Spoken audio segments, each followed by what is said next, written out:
Is it recording? Yes, recorded. Recorded earlier, now it's recording. No, first one she recorded, I told her to stop. Yes. So that the file becomes separate, so I can upload that file. Do you know how many people watching you will experience the healing? Yes. That's why I told you, I don't want to pray for you in a closet, because my Jesus did not die in a closet. He died in front of the world, and I want God to be glorified, not inside a room, to be glorified in public. The Lord whom I serve, He heals instantly the one who believes in His gospel. Amen. I will not allow anything to mix up with the gospel. When you mix up with the gospel, that what you mix is a block to experience the healing. Now in this, what you just saw, did we ask God to heal her? No. Why did I not ask God to heal her? She already. So how many prayers are we making from years? God, please heal this person. Here since morning is that family kind of a feeling, because I have a big fear of coming out in public like that. And looking at And me? I didn't have much fear with you. Looking at me? No, I didn't. You didn't have fear looking at me? Oh, In the morning. you are a very different lady. Yes. And so many ladies said, looking at you only we have fear. And next But, Yeah, continue. Speak, yeah. Continue. Continue. and so I had one thing that whatever Clara ma'am says, I just have to follow it. That is one thing. But then the audience was so receptive and so loving that I could stand there and be myself. Thank you. Praise God. And tomorrow she's going to India. Her husband told her, you stay back, but still she said, no, I have to go there because so many things are happening to me. So she came up. You told as well also. Yeah, I mentioned in the afternoon Praise that I God. told Thank you. that time. Acha, that's why you went home. Yeah. To meet him. No. We had a lunch planned, so I just went, had lunch and came back. So nice. Lunch plan, huh? Even I'm going for dinner plan. Praise God. Hallelujah. See, when you have Christ, every moment you can be joyful. And there's such a big joy to see how people can be set free so easily. So please write down. So holiness is the way to Christ. Christ is the way. And how many times did we practice that in the past? Yeah. Hello, anybody in the house? Yes. How many times did you practice in the past? Many times. Now she got healed by asking Christ or believing what happened to Christ. Did she even ask for a healing? So Christ has done everything for us. All I need to do is respond to what He did with my faith. And I can show you again and again and again. But yet people will try their best to perform with hard labor. And when you're trying to perform with your hard labor, you got disqualified because in your workplace, you have to work hard to get a salary. But in the kingdom of God, you don't work hard. You work hard to fight against unbelief. And what God has promised you is your inheritance. Now what she got is inheritance. She'll never have problem with her legs. And she'll begin to wonder, I went to the doctor, I took so much of medicine and everything, and the doctor said, which is a fact, that your bones are going to be more and more weaker. And now the Lord is saying, no, I just cancelled that spirit of infirmity and your legs are going to be stronger and stronger. Amen. Now, did she get this healing because I'm a good man? No?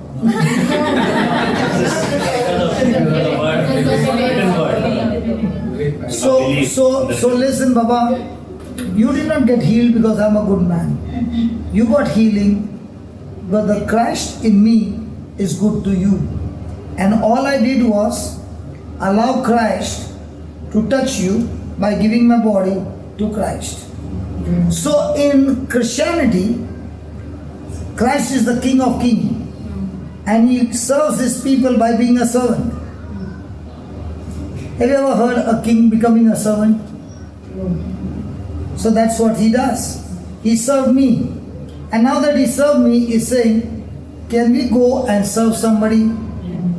And when you came on the scene, I said, Lord, she has come. Don't worry, I'll do the job. You only stand there and talk to her about me. So all I did was, can you use your imagination? And as you began to imagine, you started crying. How can he take so much of pain? One shoulder dislocation, so much pain.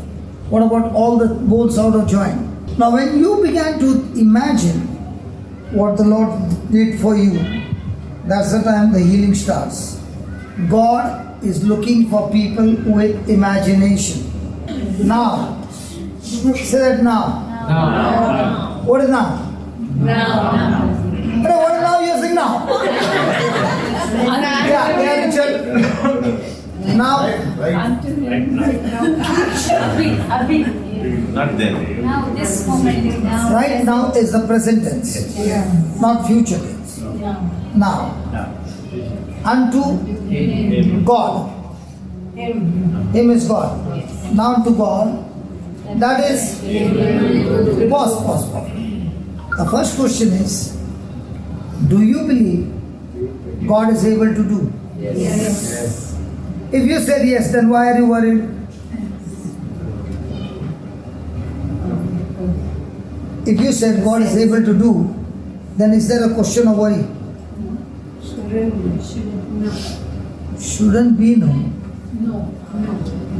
Yeah, but You use a lot of buts, huh? okay. Sorry, Ryan, but you see, but, whenever she says something, there is always a but in that sentence. And but no, Buddhism. Before the but Before the but. is not what she believes. After the but is what she believes. Yeah. So when I give her the answer, she quickly say, but this is between Caleb and Joshua and the 10 spies. The 10 spies are saying we cannot take over the land. But Joshua and Caleb are saying we can take over the land now. But they are saying, but there are giants on the other side. Fear. Now, which one did the people believe? Caleb's but No. or the 10 spies saying but? The 10 spies. So majority wins. So they went for the majority. Where did they land? In the desert. In the desert. How many years? 40 years. Ultimately they entered in. No, they all died. The younger generation. All about 20 could go to the promised land. In the same way, has God given us His promises even today? Yes. But are we still in the but? Second one. So are you going to inherit the promises or you're going to work hard to get the promises? That's called as walking in the Spirit. It is really amazing because when you look at your life, you know how much are you qualified. You are absolutely disqualified. And when you see those miracles happening, you are saying, God, that's amazing. Because you are no longer exercising your works, you are exercising your faith. Now what happened to her is not a small miracle. It's extremely big. But when you're operating in faith, somebody will say, they both would have made agreement outside, and when I shake your neck, you say, yeah, it's gone. And when I ask you to march, you start marching, and everybody says, wow. But actually speaking, we both had a setup before. Who will say this? No, example, brothers give. Was it a setup? Now, was it a setup? Did we ever speak? Now to him that is able to do. Now when is God able to do? And what is He able to do? Exceedingly. God is able to do how much?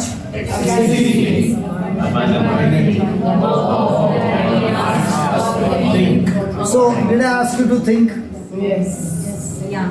Did I ask you to imagine? Yes. I asked you, can you go to the kitchen now? Yes. Can you go 10 years back when you were much younger? Yes. Now, is it possible that some of them are sitting here and in the kitchen? Yes. Kitchen in Canada. Some people are in Canada. Wherever. Can you imagine? Yes. So, when you are worried, also you are thinking, imagining, but not according to what he said, but according to your problem. Now, did he say ask? So, are we supposed to ask? Yes, he said ask. That he Are you supposed to ask? above all that we ask. So, are you supposed to Yes, ask? yes. Are you sure? You're confusing again me. First time also I get the right answer. Ryan, I am not playing any games with your wife. Please understand. Now, I will show her a scripture. And then I will ask her, do you need to ask? Ask and you shall receive. Ask you shall receive. Yes, correct? Yeah. But let me show you, do I need to ask? Go to 2 Peter 1, verse number 3. According as his divine power will give us,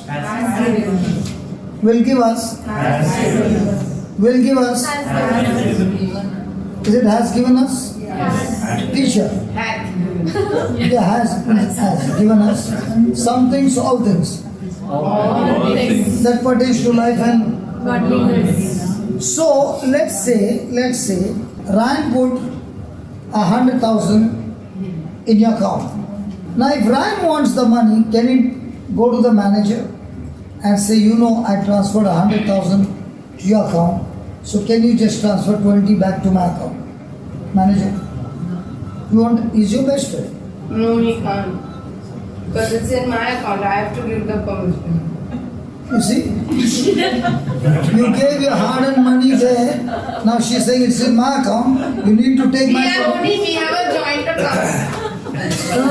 I said it's your account. I never said joint account. No, my account will work. Sorry. Understood. Now, if it is in account, God the Father has given us all things and it is in our account. Can I go and ask Father, please, can you transfer it into my account? No, it's not. He has already given it to you. It's in your account. So when I go and ask him, can you please give me the money? What will he say? How can I give? It's in your account. So can God touch my account after depositing? So why are you troubling him so much by asking? Then why is it said ask and you will receive? That's what I'm asking you.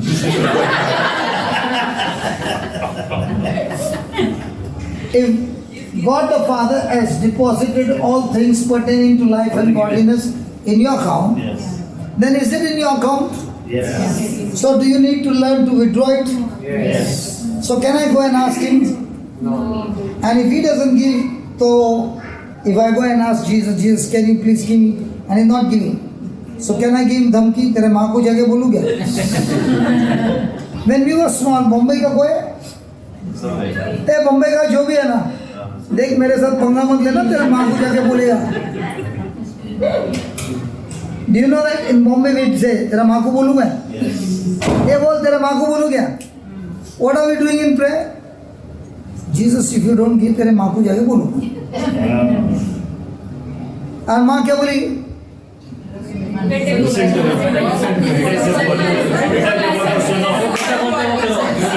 बेटा जब बोलते हो करो. अरे यार अपना तो पूरा ऐसे ही घूमते रहेगा.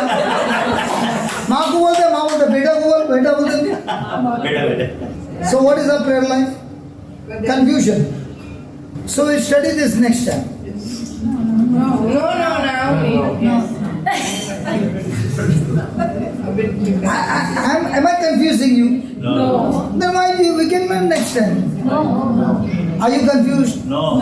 No, then why we can keep it for the next time? No. Because you'll go somewhere else. When is the next time? Okay. I'll explain to you what is the meaning of the word ask. Brother Ryan, can I take your example? Yes. No problem. No. Your pretty wife gave her 4 dresses to this laundry man. Okay. Now will he give her money or will he give her receipt? Receipt. And you told her, come after 4 days for dry cleaning. Agreed? So he took your dress, gave her a receipt. On the 4th day, you had to go to take the dress, and you did not have time. So like always, Ryan darling, you're so good. Yes. You are my best husband. You are none like you. I love you so much. You're kind, you're compassionate.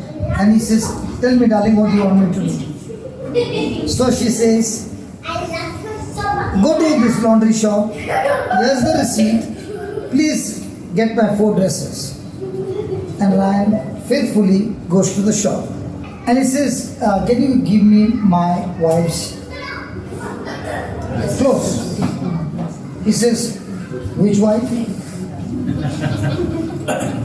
No, the fair lady. There are so many fair lady coming. No, the straight hair.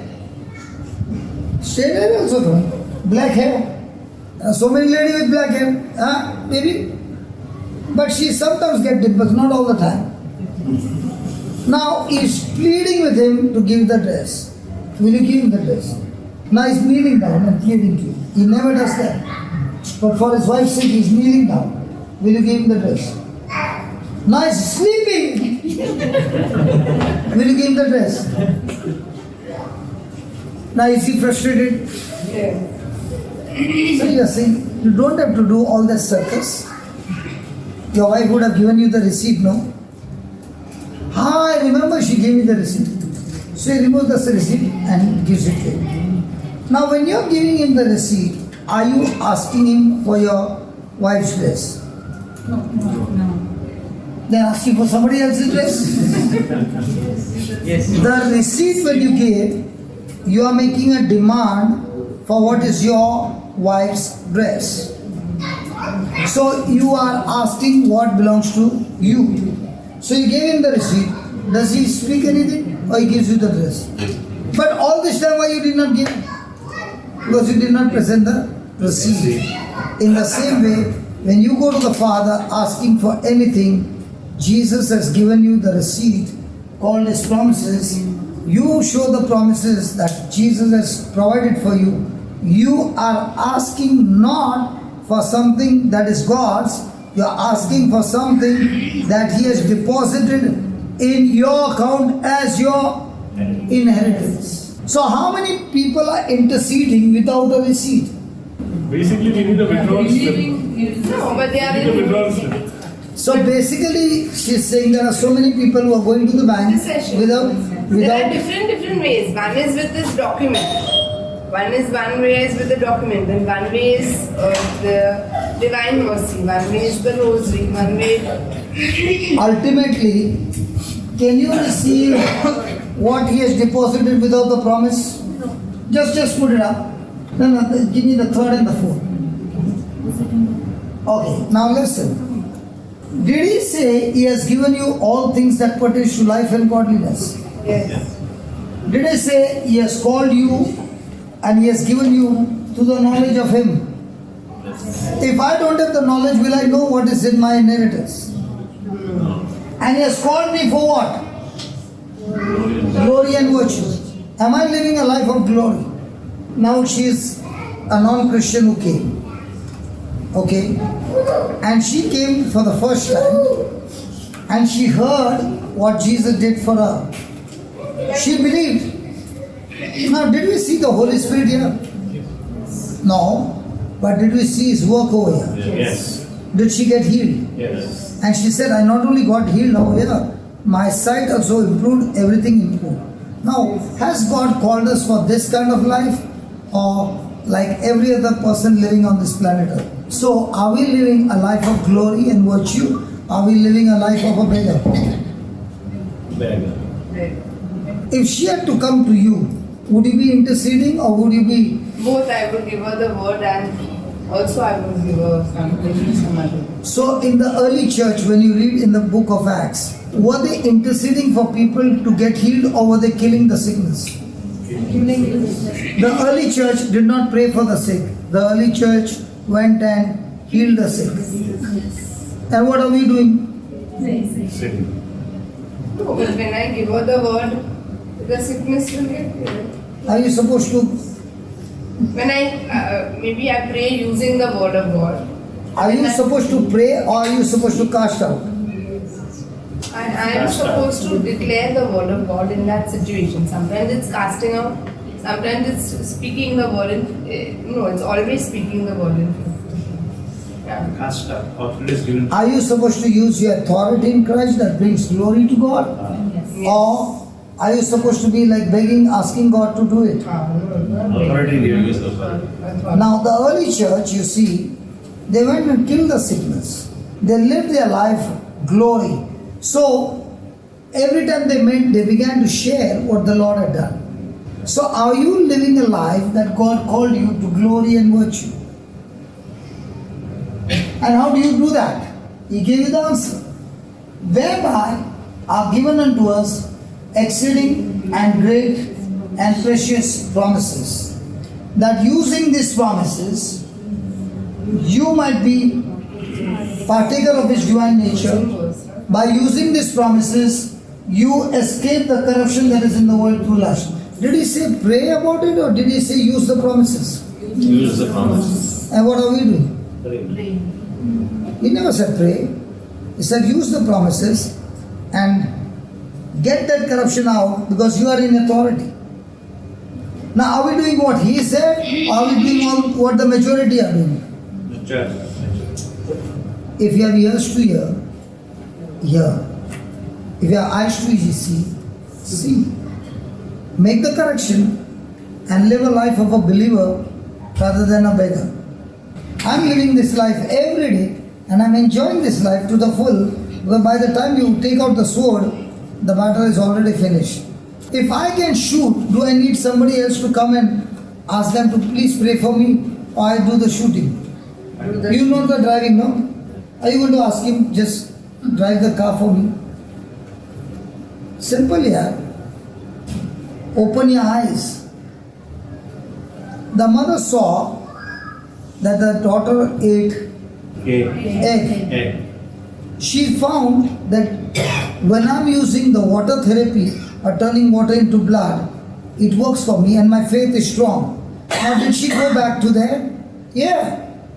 So she used a method which she is familiar with, which she has got the victory. Now did David wear the armor of Saul or did he go and pick up stones? So did he practice what he had experienced, the victory, or did he say, because these soldiers wear armor, even I'm going to wear armor? Stick to your experience. See, faith comes by hearing and hearing by the word of God. That is one part of faith. And when that person uses that faith and he experiences the manifestation, it is just like you ladies, you use in the kitchen called cling wrap. You make a salad and you turn it once and it is airtight. A person who is using the word daily with experience is taking the cling wrap with every experience, he is wrapping it one more round and one more round and one more round. With the word and the experience and number of turns, now can you take the cling wrap? No. But if you are only studying the word, you cannot exercise faith inside a closed room. You got to go out and get into the battle and get an experience so that you get the cling wrap. Because every round it becomes stronger. So do I need to ask? Yes. With the receipt or without the receipt? With the receipt. How many people go to God asking without the receipt? I prayed for her, but I showed her the receipt first and I said, you look at it, imagine it, this is your inheritance for believing in Christ. So the next time you want somebody in trouble and you want somebody to be free, do you need the great and precious promises? Yes. Or do you need everybody to intercede for you? I don't think so. You have ever heard me say, keep me in prayer. It's not my pride. It is I know who I serve. And by what the gospel says, when you serve God, the whole of heaven backs you up. Amen. So do I need people with fear to keep in prayer? No. Even if I will be saved, The people with fear who are speaking, my life will become like Job. I better not speak to people with Job mentality. They'll kill me with their prayers. Don't laugh. That's how Job's children died. Yes. That is what it is all about, prayer. It's so dangerous. So when you ask somebody to pray for you, remember, it is you who told them to pray. That means you are already agreed to whatever they pray. And if they pray unbelief, you are in agreement. Now where two or three agree, anything or not, even your unbelief will give the legal right to Satan to destroy you. That's why God says, my people are not destroyed by the devil, but by their foolish knowledge. So that means you are saying we should not ask anyone to pray for us. You be sure to whom you are asking. Yeah. He may See, be- you are jumping to a conclusion when I say something. I never said don't ask anybody to pray. But if I have people with fear, I'll never ask anybody to pray. Let me now a testimony. God is reminding me of a testimony. I was in Goa and a person called me up and asked me, is your daughter in Arlington University? I said yes. And the person said, at this very moment in the university, there's firing going on in the campus. Okay? And the call got cut. Now it was night and I'm just getting down to preach. Now will I be able to preach? I'm trying to get my daughter on the line. The phone is showing not reachable. What comes to your mind? Fear. Many things. So when I began to walk, I had already prepared a PowerPoint what I'm going to teach. And when I went, I began to preach on the power of praise. So am I preaching to the crowd or am I preaching to myself? So 3 hours I preached, building up my spirit, not telling anybody what was happening. In the morning, I got a call from my daughter, and she was speaking that there was firing, but nobody died, but the students were injured. And she said, they are not dead. Praise God. And when I was talking, Brother Alred heard me about firing. So he said, what firing are you talking about? I said, last night in my daughter's college, there was firing going on. So he said, why didn't you tell me? I said, I will not tell when I know I can fight my battle. I won't go and tell everybody to pray for me, and if I don't know this person is strong, I'll never include that person in my prayer life. Because the other person's fear will knock off your faith. So be careful whom you say, keep me in prayer. It's not a joke, it is a law. Now let me show you about keeping intercession. When you understand the Bible, so many bondages are destroyed. Go to Philippians chapter 1. Go to verse number 15. Philippians 1:15. Intercession. Are you ready? Yeah. Read the 15th verse. Some indeed preach Christ, even of envy and strife, and some also of goodwill. Now when Paul is in the prison, there are some who hated Paul, purposely went and preached the God Christ, so that Paul would get even more severe punishment in the prison. And some preached Christ because their leader was caught and put in the prison, so they took the baton on and they began to run the race when Paul was stopped and put in the prison.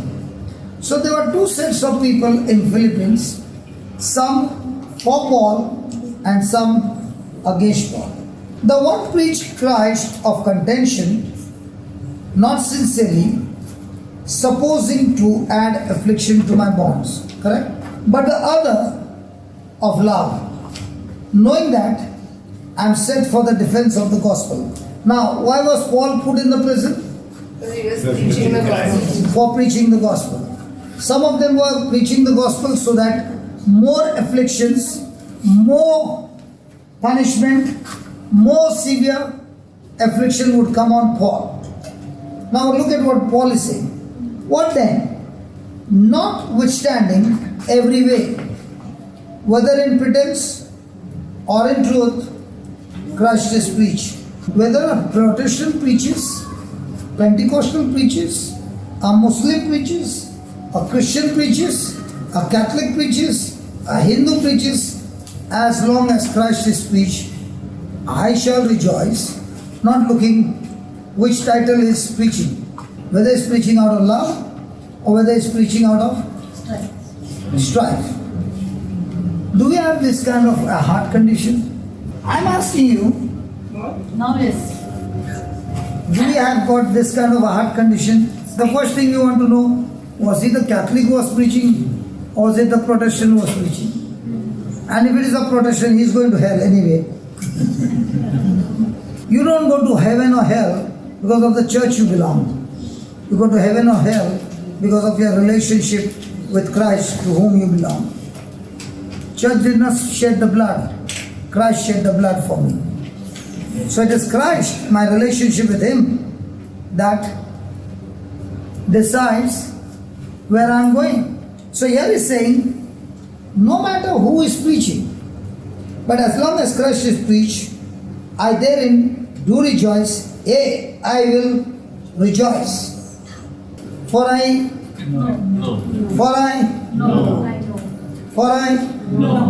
know that this shall turn to my deliverance, freedom, through your and the supply of the Spirit of Jesus Christ. Correct? When will it turn to my salvation? Through your prayer. Through your prayer. And the supply of the Spirit of Jesus. So when will the deliverance come to Paul? When you pray in Jesus' name. Huh? When you pray in Jesus' name. When you rejoice. Listen, the answer is here, yeah. For I know that this shall turn to my salvation through your Prayer. and so what is needed? Holy Spirit of Jesus. Huh? And what about through your prayer? Yeah, so you have to pray in the name of Jesus. You have to intercede in the name of Jesus through the Holy Did Spirit. he say that? Supply of the Spirit also. See, whenever you read verse 19, first I have to understand 18. In 18, what is he saying? Whether some are in strife, whether some of them are in love, whether some of them hate me, some of them love me, it doesn't matter. Christ is preached, and therein I do. So what's my part? What is other people's part? Pray. To pray for me. But if I don't do this, now will this prayer work? So how many people in trouble say, keep me in prayer? And are they rejoicing? They should. Still very lost hope.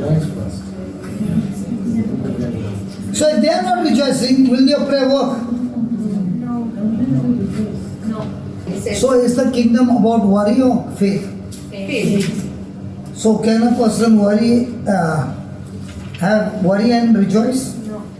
So if they are in worry, are they connected to God or to the devil? Yes. People have lost hope. So that's why there is that Romans. You know, the problem with us is we teach Christ as a healer. We teach Christ as a deliverer. Lord. We didn't teach Christ as a relationship. That's why our focus is all about what is our testimony about? How many got healed? How many got delivered? But what is your real testimony? How many of them changed their life and are living for God? Which one do you clap hands for? Somebody got healed of cancer, somebody got healed of this one and that one. And after getting healed, what is that person doing? Living the old life. So what is our testimony? Our testimony is, let's have relationship with Christ who will change our life. Yeah, brother. Yeah, praise God. Praise God. About people asking someone to pray for them, I've noticed some persons are so low in faith, so depressed by their current situation. Now they see you as someone, they have this view that your presence, they need someone to talk to, First of all, they need someone to talk to. I can't get all your They words. need someone to talk to. Am I the first? They need someone to talk to. So they appreciate, for starts, they appreciate your presence, that they can talk to you and open up Absolutely, to you. absolutely. Now, you too might be battling some things about your faith or your spirituality, Yes. but they already have this advanced view or mentality of you to be higher than them in faith. What did he say? They They have this, they see you to be higher than them in faith. Yeah, Yes, yes. Now, around them, their family, their environment, they don't see any encouragement. Okay, Now, this is where the worry comes in. okay, They are worried by their situation. absolutely. Some of them maybe are breadwinners in their family. Yes. So they have this mindset of, if I cannot solve this problem, nobody around me can solve it. Everybody is looking up to me to solve their problems. Now they come to you. Now, is it that person should solve the problem or Christ should solve the problem? Wait, when they come to you and they relate these things, Okay, now what we try to do is we try to encourage them, try How to do you build encourage up them? their faith. how do you encourage them? First of all, like using the word of God. Absolutely. First, then personally, sometimes when some persons tell me they are going through this situation, Absolutely. some of those situations maybe I've encountered them in the past, and also I am currently encountering worse. So I tell them, when I was in this situation, this was what I did, this was what worked for me, this was, but the truth is, beyond that point, they don't see any line of hope. I had a friend, sorry I'm taking time, I have a friend in Nigeria. If you go to my parish in Nigeria, it is a very big parish. So sometimes some persons come, you just know that these people are just running away from problems. So sometimes I go there to read, I go there to pray. I had a friend, one day he just went to the church. He had an issue from when he was a child.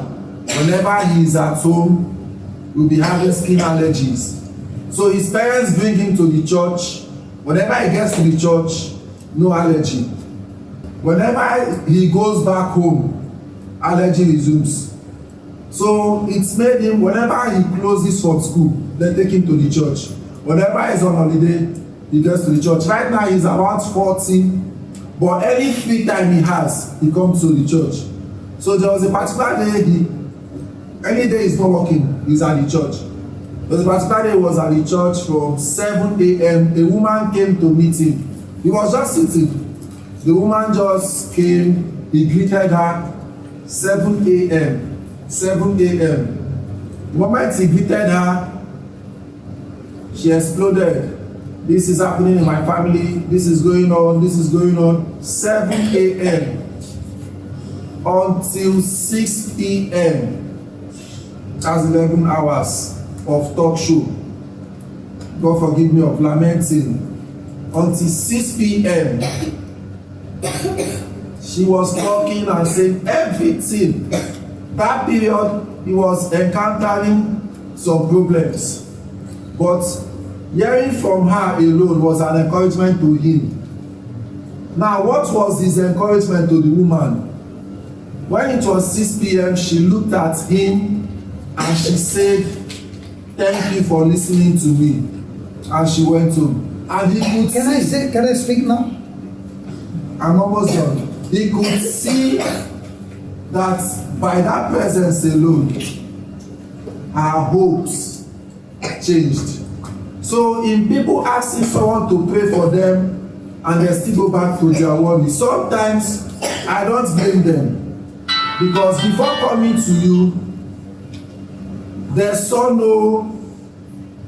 There's someone that we ask that, why is the light placed at the end of the tunnel? Why don't we have the light at the center of the tunnel? Why does the light have to go far? Can I talk? You can talk. If that woman is going to talk from 7 a.m. to 6 p.m., I will shut her in the first 2 minutes, telling her what you are speaking is only cursing you. Because every word that is coming out of your mouth is death and death and death, because we are talking all about your problems. First one. Second one, Joshua was in depression because he had lost his friend. Moses was dead and the people had to be taken to the promised land, and these people were all rebellious.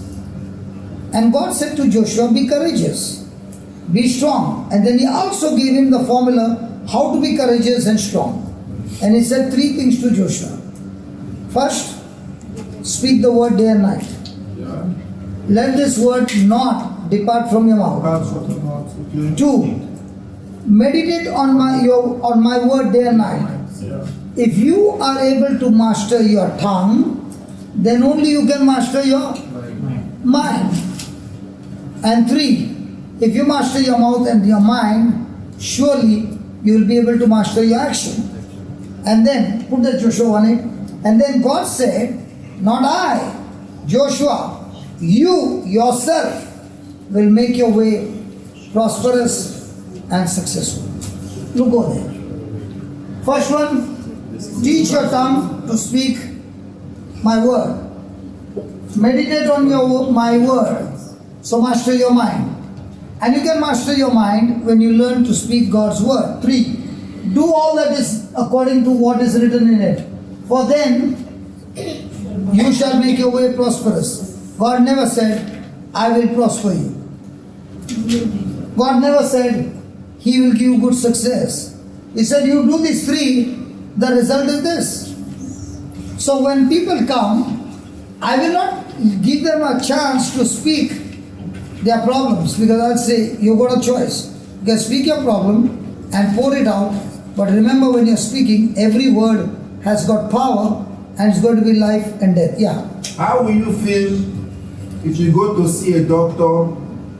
This is not a doctor, this is a divine. Yes. Yes. Tell God me. is the heavenly doctor, the divine doctor. Okay. If you go to see a doctor, He's giving me natural medicine. This is divine. No, but within the first 2 seconds of your complaint, he shuts you off. How will you feel if you go to see a doctor and within the That first is 2 why, seconds brother, that is why the Bible is not about feeling. The Bible is all about believing. Believing, And yes. if a person is an unbelief, it's my responsibility to make him believe. I'll give you another person who had a very wrong feeling,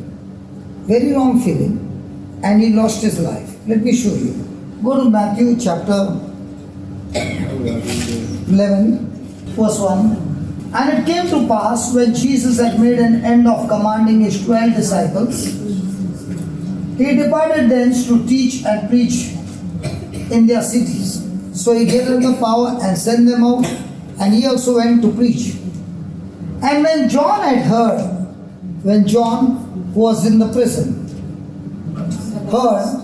John the Baptist, heard in the prison the works of Christ, he sent 2 of his disciples and said to him, are you he that should come, or do we look for another? Who said? John.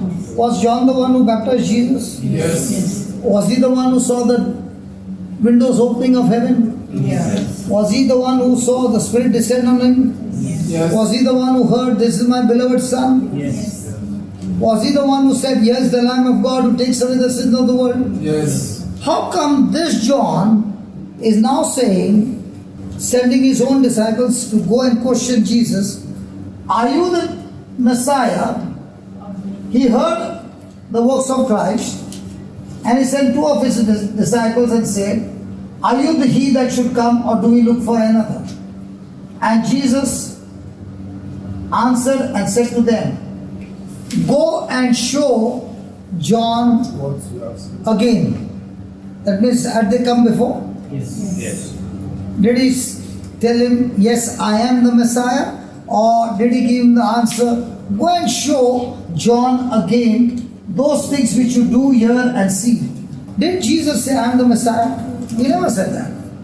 He said, you go and tell John, what do you see and hear? And he said, listen, the blind can see, the lame can walk, the lepers are, the deaf The dead are raised. This was not there in the book of Isaiah, who prophesied when the Messiah would come, he would do all these things. Put that Isaiah 61. See, even if a person is in depression, you can give them everything you can say, but they will not come out of depression. The only way that a person can come out of depression is to teach them to go back to the scriptures. And now John the Baptist has got unbelief. Can you believe a prophet like John the Baptist can get unbelief? That's why God is showing us no person is perfect. Everybody can fall into that unbelief. And now here is Jesus giving a solution to John. Look over here what he says. The Spirit of the Lord is upon me, because the Lord has anointed me to preach the good tidings unto the meek. He has sent me to bind up the brokenhearted, to proclaim liberty to the captives, and opening of the prison doors to them that are bound, to proclaim the acceptable year of the Lord, and the day of vengeance, to offer God, to comfort all that mourn. Is the prophet Isaiah speaking about raising the dead? So what did Jesus say? Go and tell John, whatever the prophet Isaiah said, the Messiah would do. Here you can see even the dead are being raised.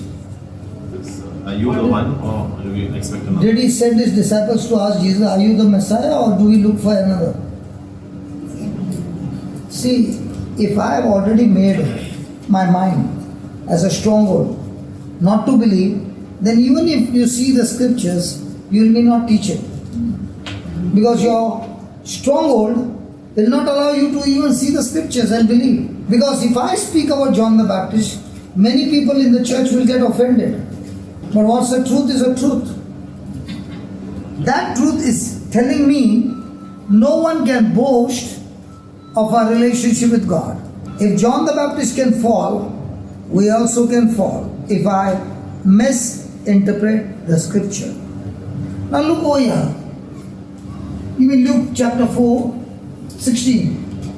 And Jesus came to Nazareth where he had been brought up, and as his custom was, he went into the synagogue on the Sabbath day and stood up to read. And there was delivered unto him the book of the prophet Isaiah, and when he had opened the book, he found the place where it was written. So he has come to Isaiah 61:1. The Spirit of the Lord is upon me, because he has anointed me to preach the gospel to the poor. He has sent me to heal the brokenhearted, to preach deliverance to the captives, recovery of sight to the blind, to set at liberty them that are bruised, to preach the acceptable year of the Lord. Can you ever believe Jesus can read half the scripture? Put this and go back to 61:2. To proclaim the acceptable year of the Lord. He went half. Did he read the whole scripture? Why did he not read the whole scripture? When Jesus is coming twice. The first time he is coming as the Lamb of God, where there is mercy. But when he is coming the second time, he is coming to judge the living and the dead. There is no mercy. So when he read the first time, he read that I am the Lamb of God.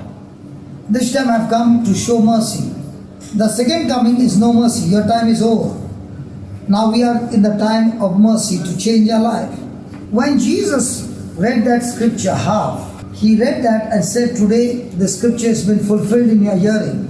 Means, I am the Messiah and I have come to save you.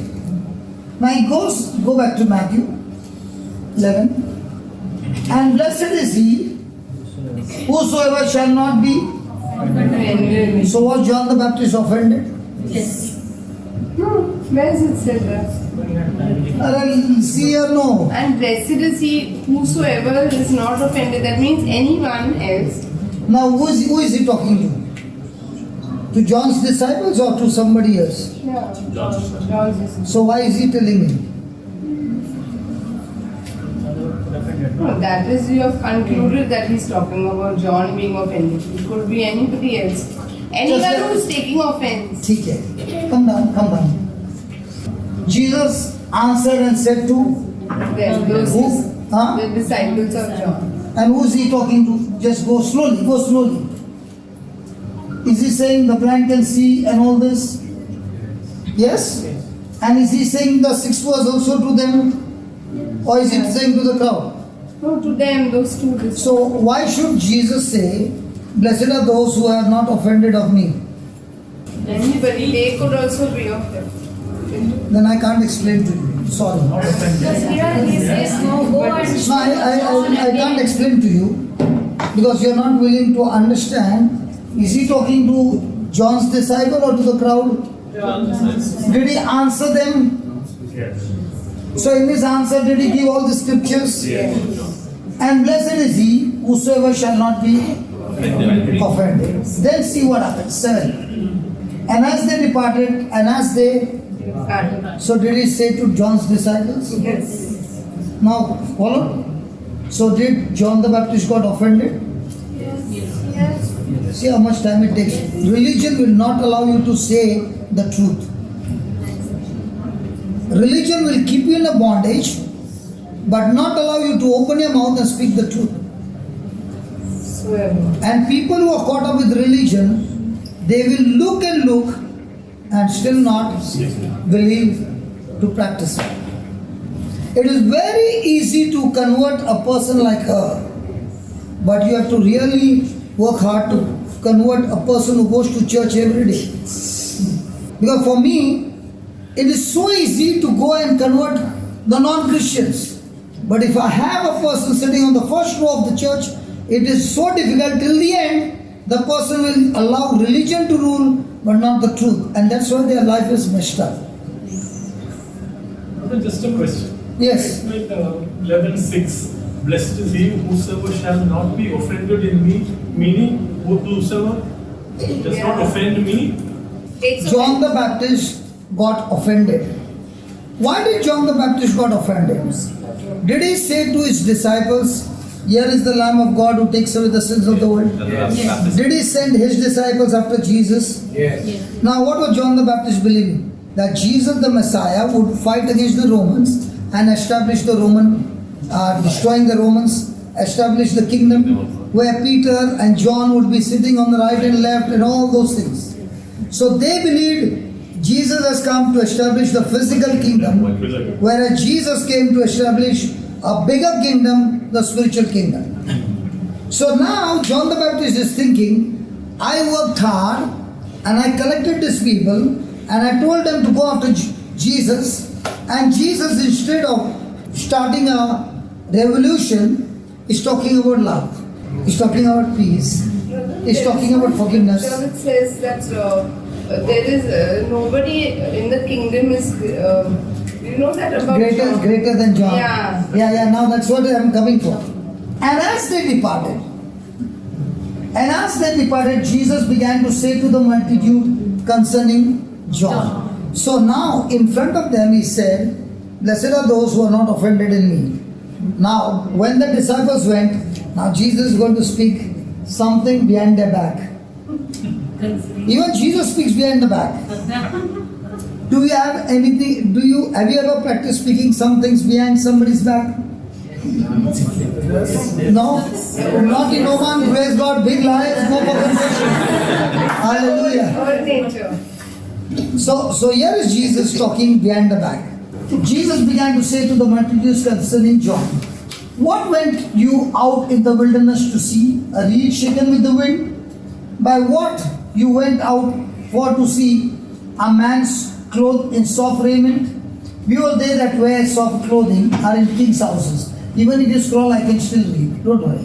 But what went you out for to see? A prophet? Yea, I say unto you, more than a prophet. Now listen to this. For this is he of whom it is written, behold, I send my messenger before thy face, which will prepare thy way before thee. Verily, verily, I say to you, among them that are born of the woman, there has not risen a greater than John the Baptist. Yeah, this time. So John the Baptist, when he was preaching, he did not perform one miracle. And yet, people were changed by his preaching. So Jesus said, he is the greatest among all the prophets. But, notwithstanding, but he that is least in the kingdom of heaven is greater than he. When he got offended, from the top level, offense brought him to the least level. So, when you are offended with somebody, you have gone from the top to the least, and now you are no longer under protection. You are out in the open, because offense and strife is demonic, confusion, and every evil work. So if the devil wants to checkmate you, all he has to do is get you into bitterness and offense. From the top level, you are coming to the least bottom, and now you are out of protection. Now the devil can get you. And from the days of John the Baptist until now, the kingdom of heaven suffers violence, and the violent take it by force. Are you supposed to be violent? Yes. Or are you supposed to be alele baba puta? No, violent. Those who are baba puta are already beaten up royally. Yes. So either you become violent and take the kingdom by force, or you be passive and the devil passes you up daily Okay.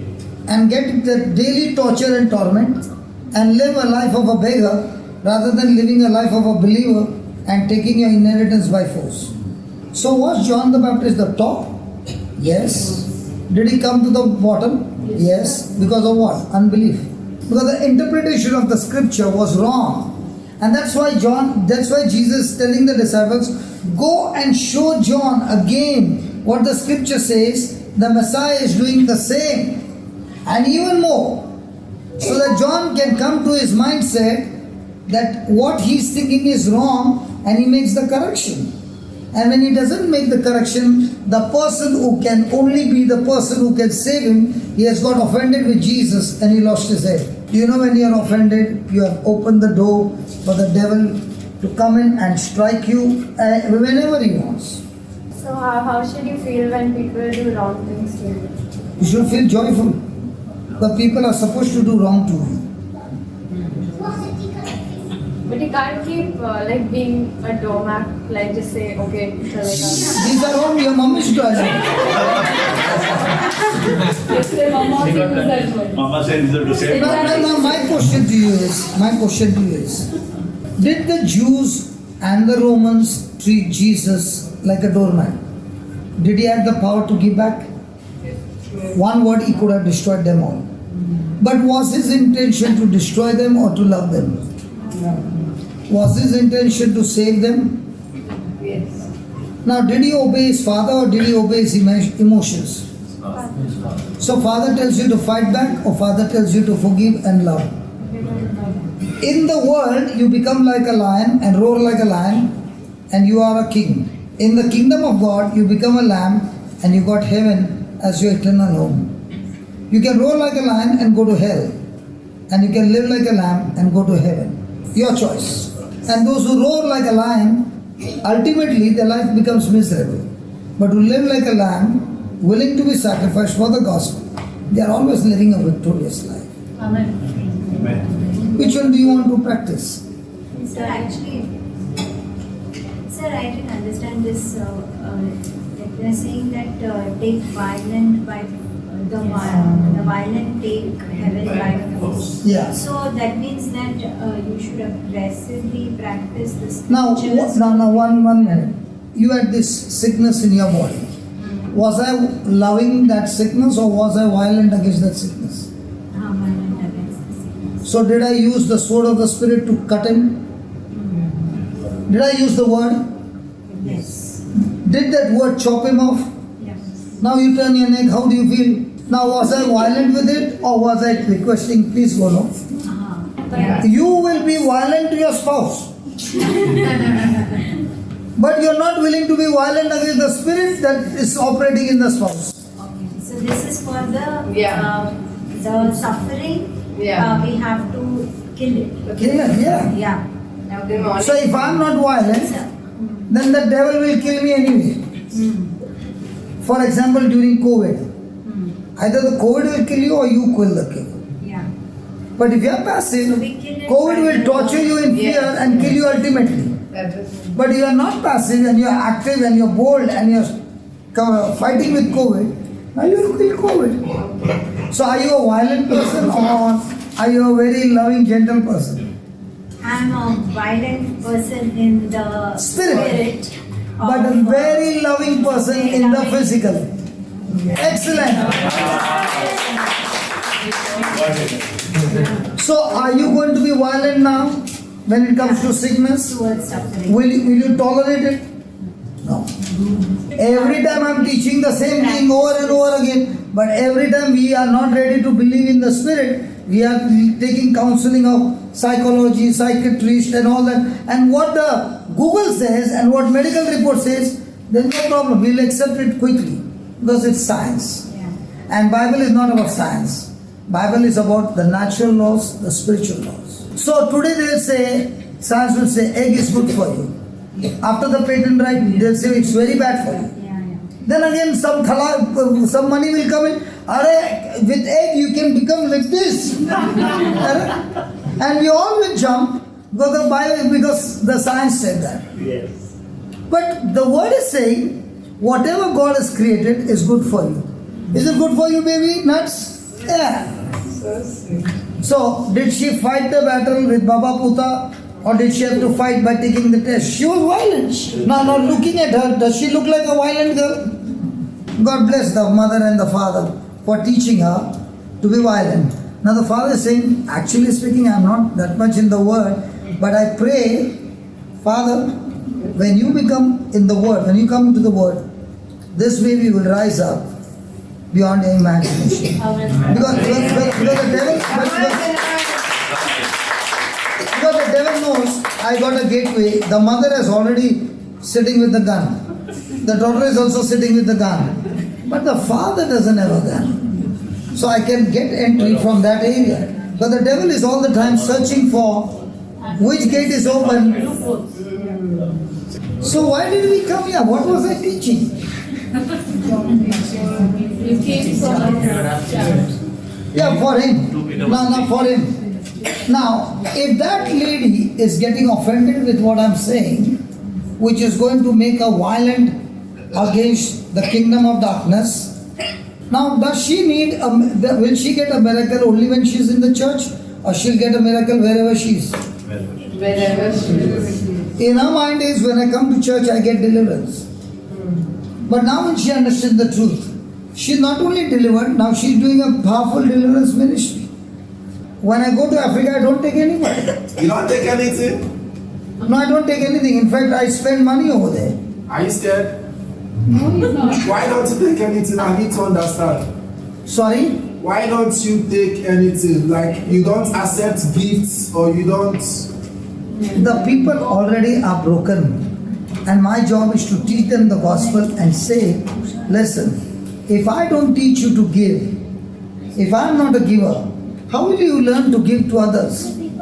If I'm a taker, how can I say give and it shall be given to you? Yeah. But So when I go to Africa, I have to take a huge amount to Africa to do all that. So when I got fooled with this stage thing, I went and spoke to Father and I said, Father, do you know anybody who can make fabrication grill? He said, yes, I know. I said, my job is done. So I went to a fabricator, designed the whole stage, and I said, I want 50 pieces of this. What will be your labor? I did not say stage. I want this design, I'll come and give you the material, you take labor. And he did it. He did not even know he was making a stage. When we assembled it, it became a stage.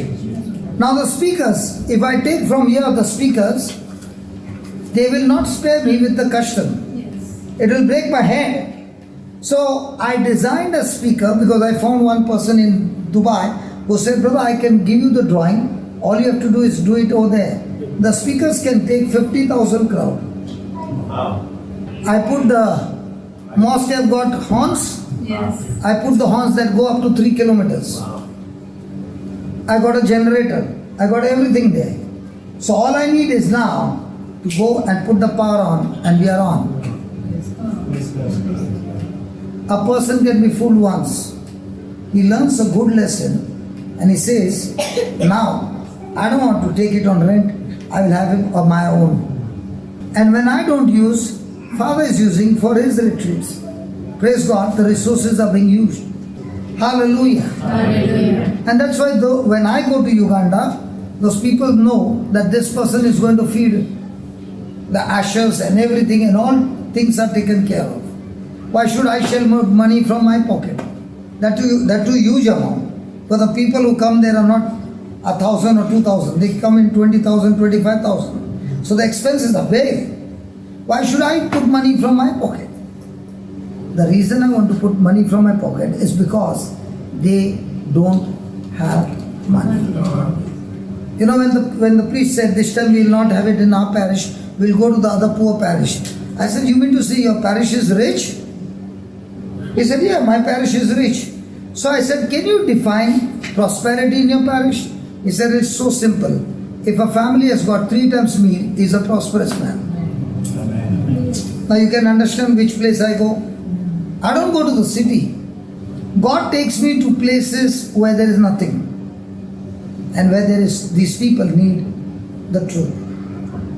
So you know when you're going there, you have to empty your purse. And when you have to get in, you have to bring lakhs and lakhs of Indian currency. And the priest will say, these people whom you see, they're all witch doctors. And they've come to stop us from preaching, because these people, when they're sick, there's no hospital close by. They go to a witch doctor to take their healing. You know, such a painful sight, a girl of 15 will be carrying a baby of her own, and she's not even married. When you see things in Africa, to come back to normal, it takes more than 10 days to come back to your normal course. What we have that we are grumbling and complaining about, why don't you take a visit to Africa and don't go as a tourist, go as a missionary, and then you will say, thank God. Now, is it any mistake of theirs? You know, the priest says, there's one thing that God has given us. He has given us music and dance, and that keeps us going. Brother, I challenge you, you take my place for 1 month and I take your place. You'll go in depression in no time. But it is music and dance that keeps us going. So when you actually live there, you begin to understand. And what the priest can't understand is, he sees me coming from Dubai, and then I live with him in that condition. And where do you take bath? We take bath from the stream of water that is going, because there is no water. And I will have bath at night, because I don't know what's going on in my body. There's no light.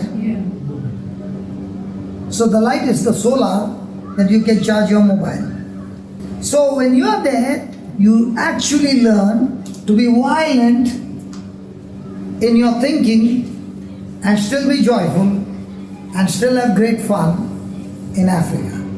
I was told to take a cab.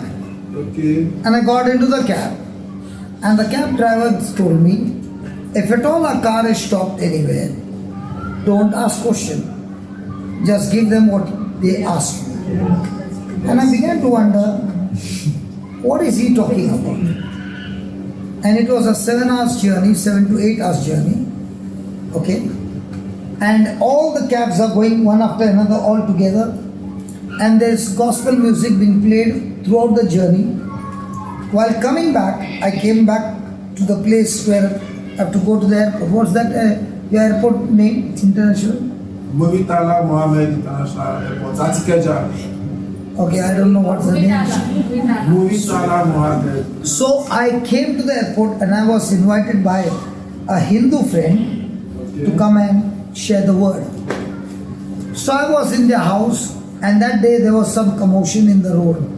So he said, I cannot allow you to go now, but I will drop you to the airport. So he called a car with fully armored car with man with the guns, and they dropped me to the airport. And the man with the gun said, I will not go till you get your boarding pass. Bring your boarding pass and I'll take a photograph of you, and then only I'll leave. So I went in, brought my boarding pass. He said, keep it like this. He clicked, and then he said, see you. Because without your boarding pass, I cannot go back. And then I began to think, God, do I need to come here? I'm too young and I don't want to die so soon. But having experienced all this, I still go to Africa. Our Lagos is nice, you know.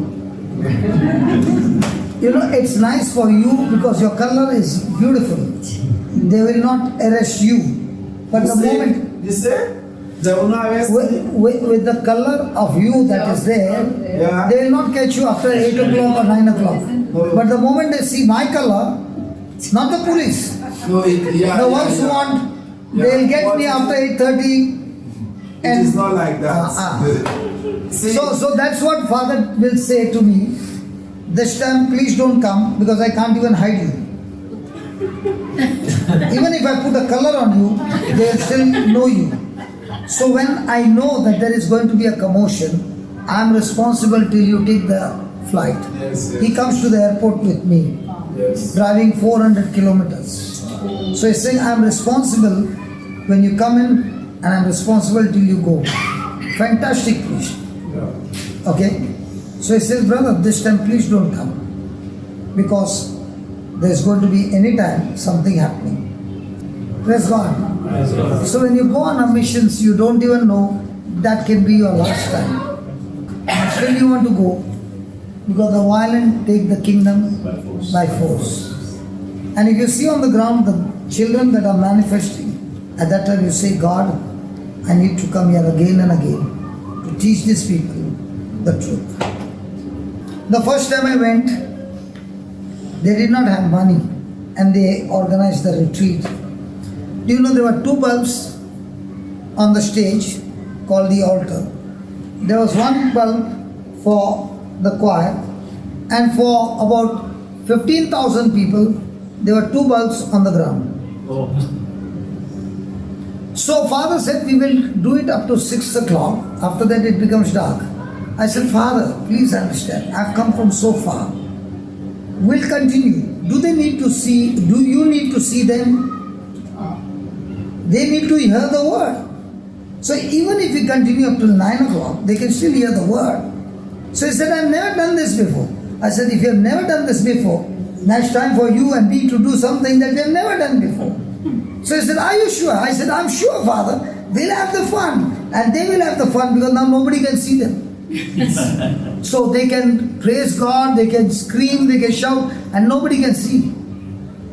And we had the first session, crusade, up to 9 o'clock and 10 o'clock. And all I have to do is in the dark say, Hallelujah! And 20,000 people saying, Hallelujah! And you can't see them. Isn't that fun? But now we have got all our equipments ready, the generators go on, the lights go on, and we have got everything now. Hallelujah. Sometimes I wonder my business, what I was doing before, helps me to make machines, helps me to make the fabrication, helps me to do all that. And when you make it on your own, and when you are not telling a person, now for example I made the stove, that person who was doing, he did not know what I was making. So he charged me 400 rupees. Now when he came to know what I'm making, he charged me 3,000 rupees. So you say? So I never tell what I'm doing. I only give them the drawing and I say, how much will you take this labor for? He's saying, what are you doing? He says, I don't know, but I'm trying to do something.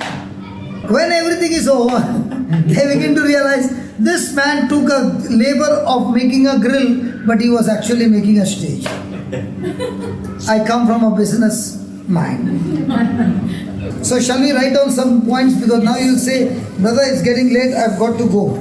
What does JCILM stand for? Jesus Christ is Lord of Ministries, not Johnson. See, I would not even write my name on the CD when we would make, I think the sower and the seed, there's no name of the preacher. That one of the reason is, because I tell them, I did not preach. It is Christ who has preached. So I don't want my name to be mentioned anywhere. But now when people are taking the CD, they want to know who the preacher is. But actually speaking, I don't want my name to be written, because I am dead to Christ, dead to the world and alive to Christ. Praise God. The word says, if we walk in the Spirit, we will not fulfill the lust of the flesh.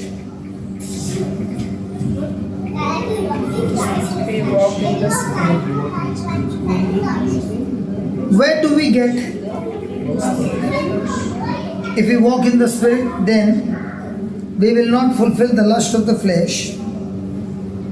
Where do we get this strength? 2 Corinthians 5:17. That Jesus died for all, that they which live should not henceforth live unto themselves. Who are you living for? Jesus. Really? If you are living for yourself, it's the most deadly sin. But it is common for everybody living for themselves. But that's not what the Bible says. The Bible says, if I believe that Jesus died for all, that they which live should not henceforth live unto themselves, but should live unto Him that died for them and rose again. Who are you living for? Me. Henceforth know we no man after the flesh. Had Paul ever seen Jesus in flesh and blood? No. Had the apostles seen it? Yes. So he says, now that Jesus is dead and risen again, just put that 15. So we no longer live a life unto ourselves, but unto Jesus, which died for them and rose again. So do we believe that Jesus is alive? Yes. So are you supposed to live with Him, for Him, Yes. in Him? But where am I spending my time more? With Jesus alive or myself alive? Then he says, if I know that Christ is alive, then I know, therefore henceforth we know no man after the flesh, that is in body and blood. Yea, though we have known Christ after the flesh. Now, had the apostles known Christ in flesh and blood? Yes. Had Paul known Jesus in flesh and blood? No. Had he ever seen Christ? No. He says, henceforth we know Him no more in flesh and blood. So I know that Jesus was in the physical, but I've never seen Him. That's what Paul is saying. But now I know Him through the scriptures that He is the risen Christ and He's alive and He's here right now. Now can I see Him? But is He there? Yes. He's outside or He's inside? Inside. Then he says, therefore, if any man is in Christ, he is a New creation. Now, did he say he will be or he is becoming? So, are you a new creation? Yes. So, if you are a new creation, what happened to the old things? Crucified. So, what are those old things? Your sin nature has passed away. But what about the wrong knowledge you had? Has it passed away? No. What you got from Adam has been destroyed, and now you have got everything of Christ in you. That's why all things have become new. Now, what has become new? Can you sense it with your senses? No. You can sense it through the Word. So now the question is, have I got sin nature or God nature? What happened to the sin nature? Passed away, it's nailed to the cross. Now, even though it is passed to the cross, it is nailed to the cross, but is it possible for a person to still live in the old nature? Yes. Why is he living in the old nature?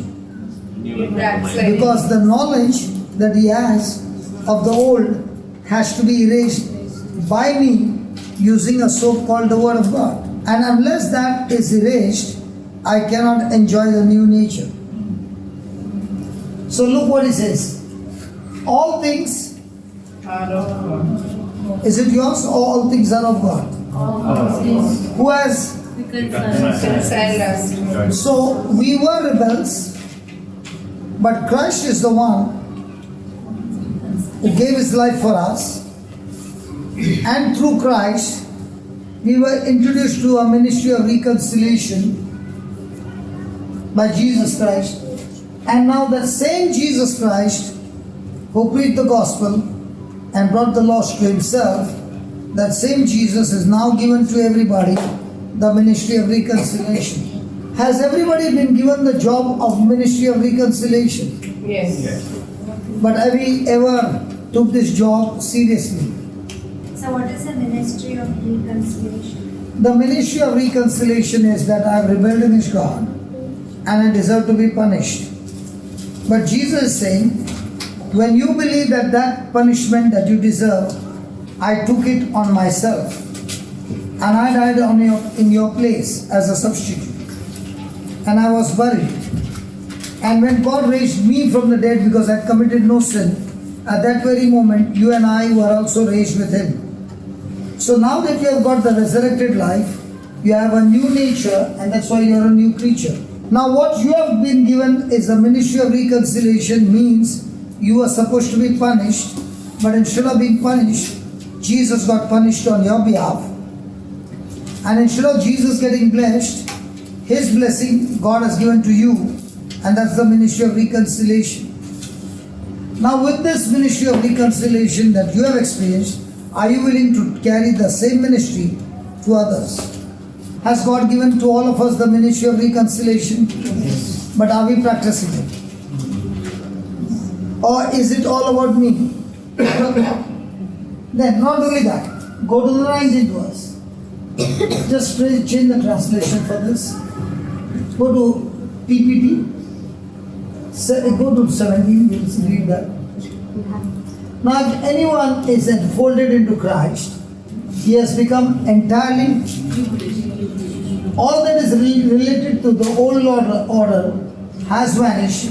Behold, everything is fresh and new. And God has made all things new and reconciled us to Himself.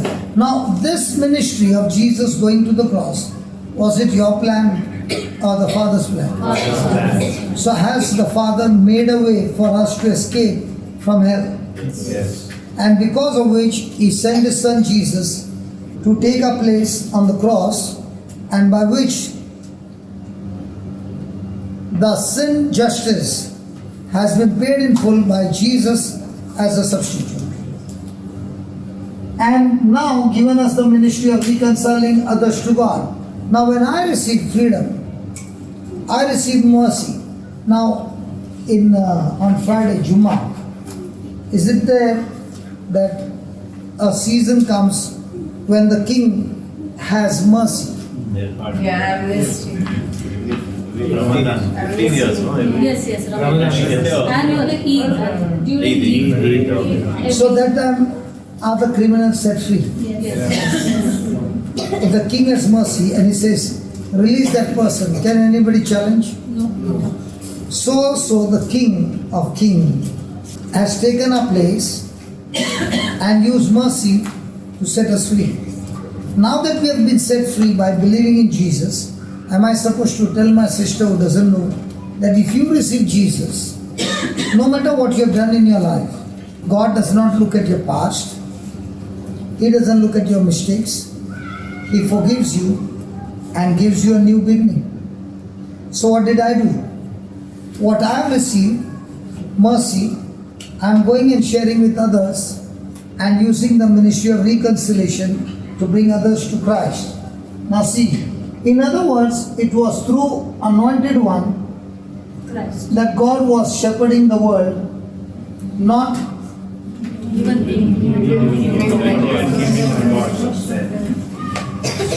now. Is God keeping a record of our transgressions? No. But what are we believing? We are sinners. So when He has given us the ministry of reconciliation, He is saying, everything that you have done is cancelled.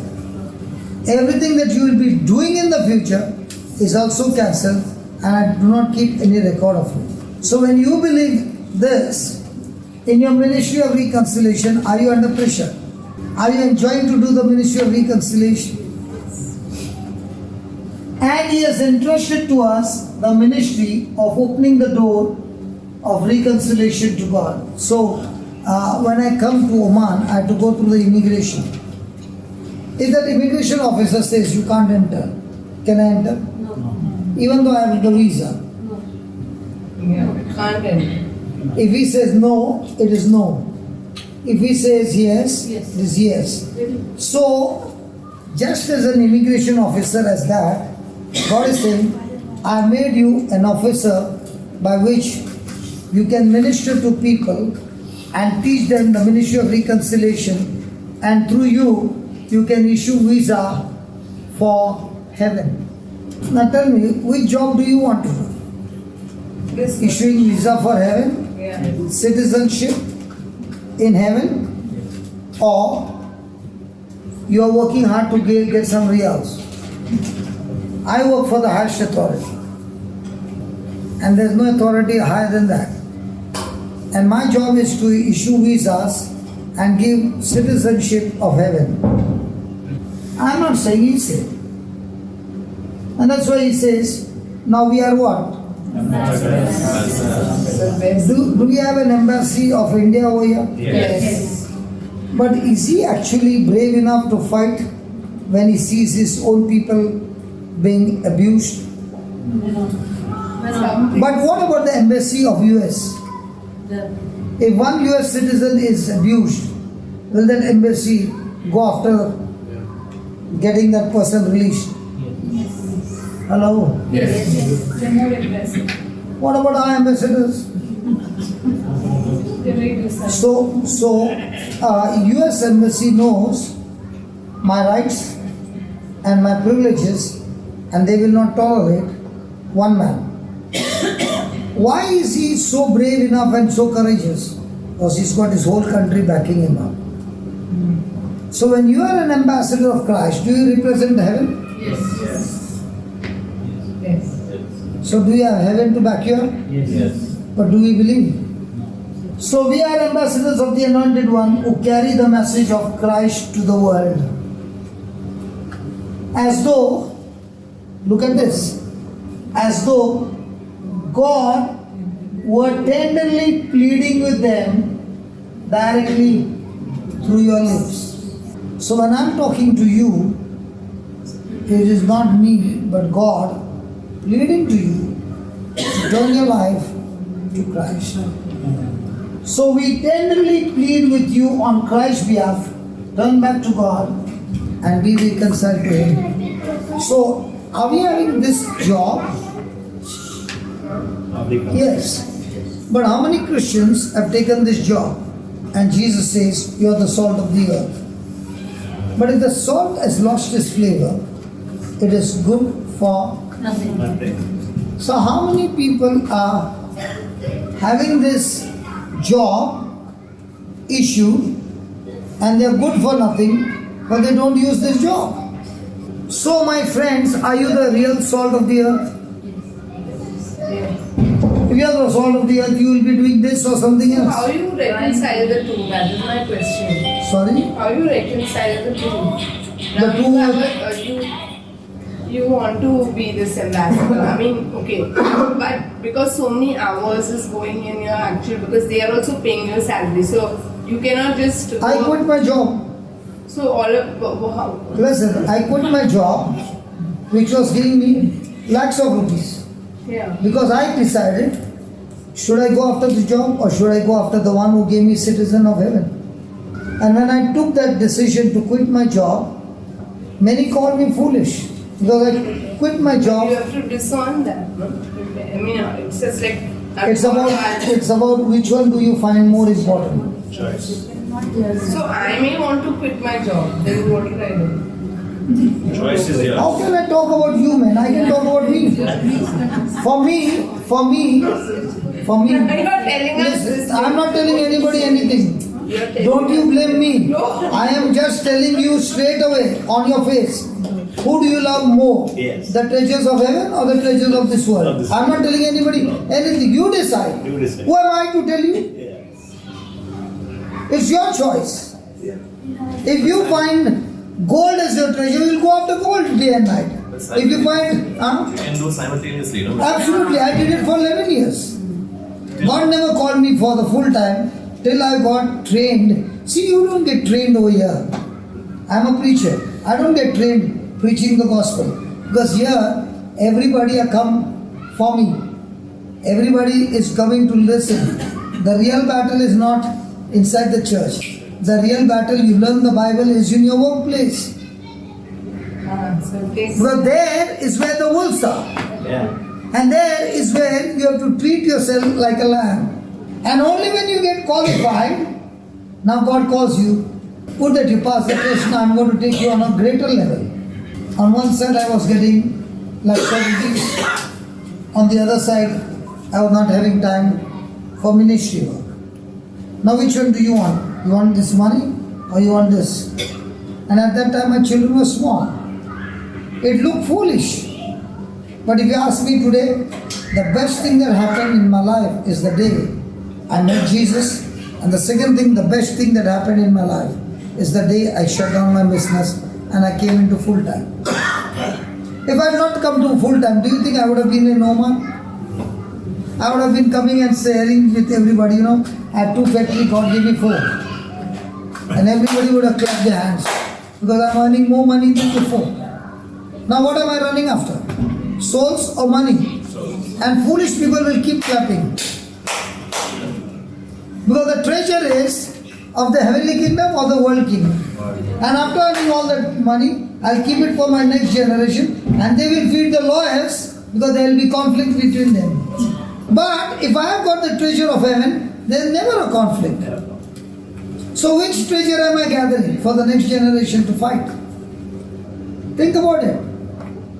How many people were good, loving brothers and sisters? When the dad died, now the lawyers came and this lawyer is saying you say this and this one is saying you say this. And they are teaching you only to tell lies and accuse each other and put them to shame. And the lawyer is eating and for the last 20 years the case is going. The lawyer has made bungalow with his money. Yes.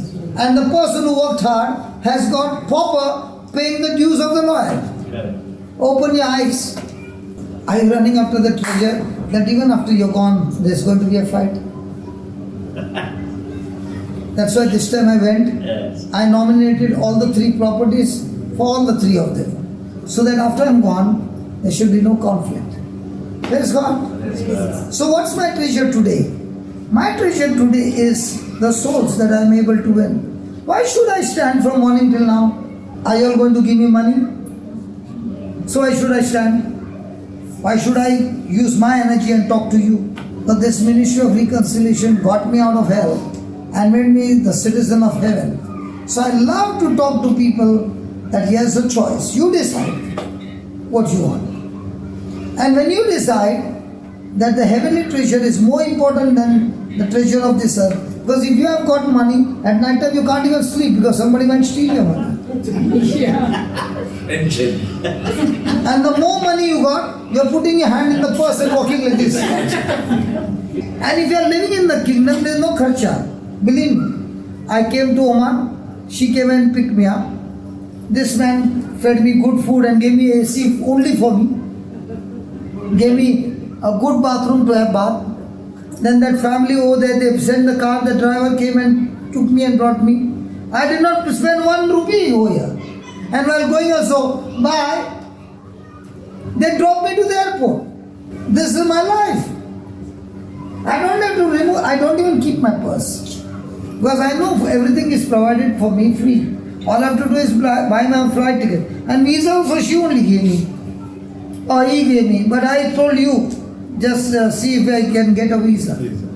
Praise God. God bless you, Alex. I did not know it was you. I was thinking it was she.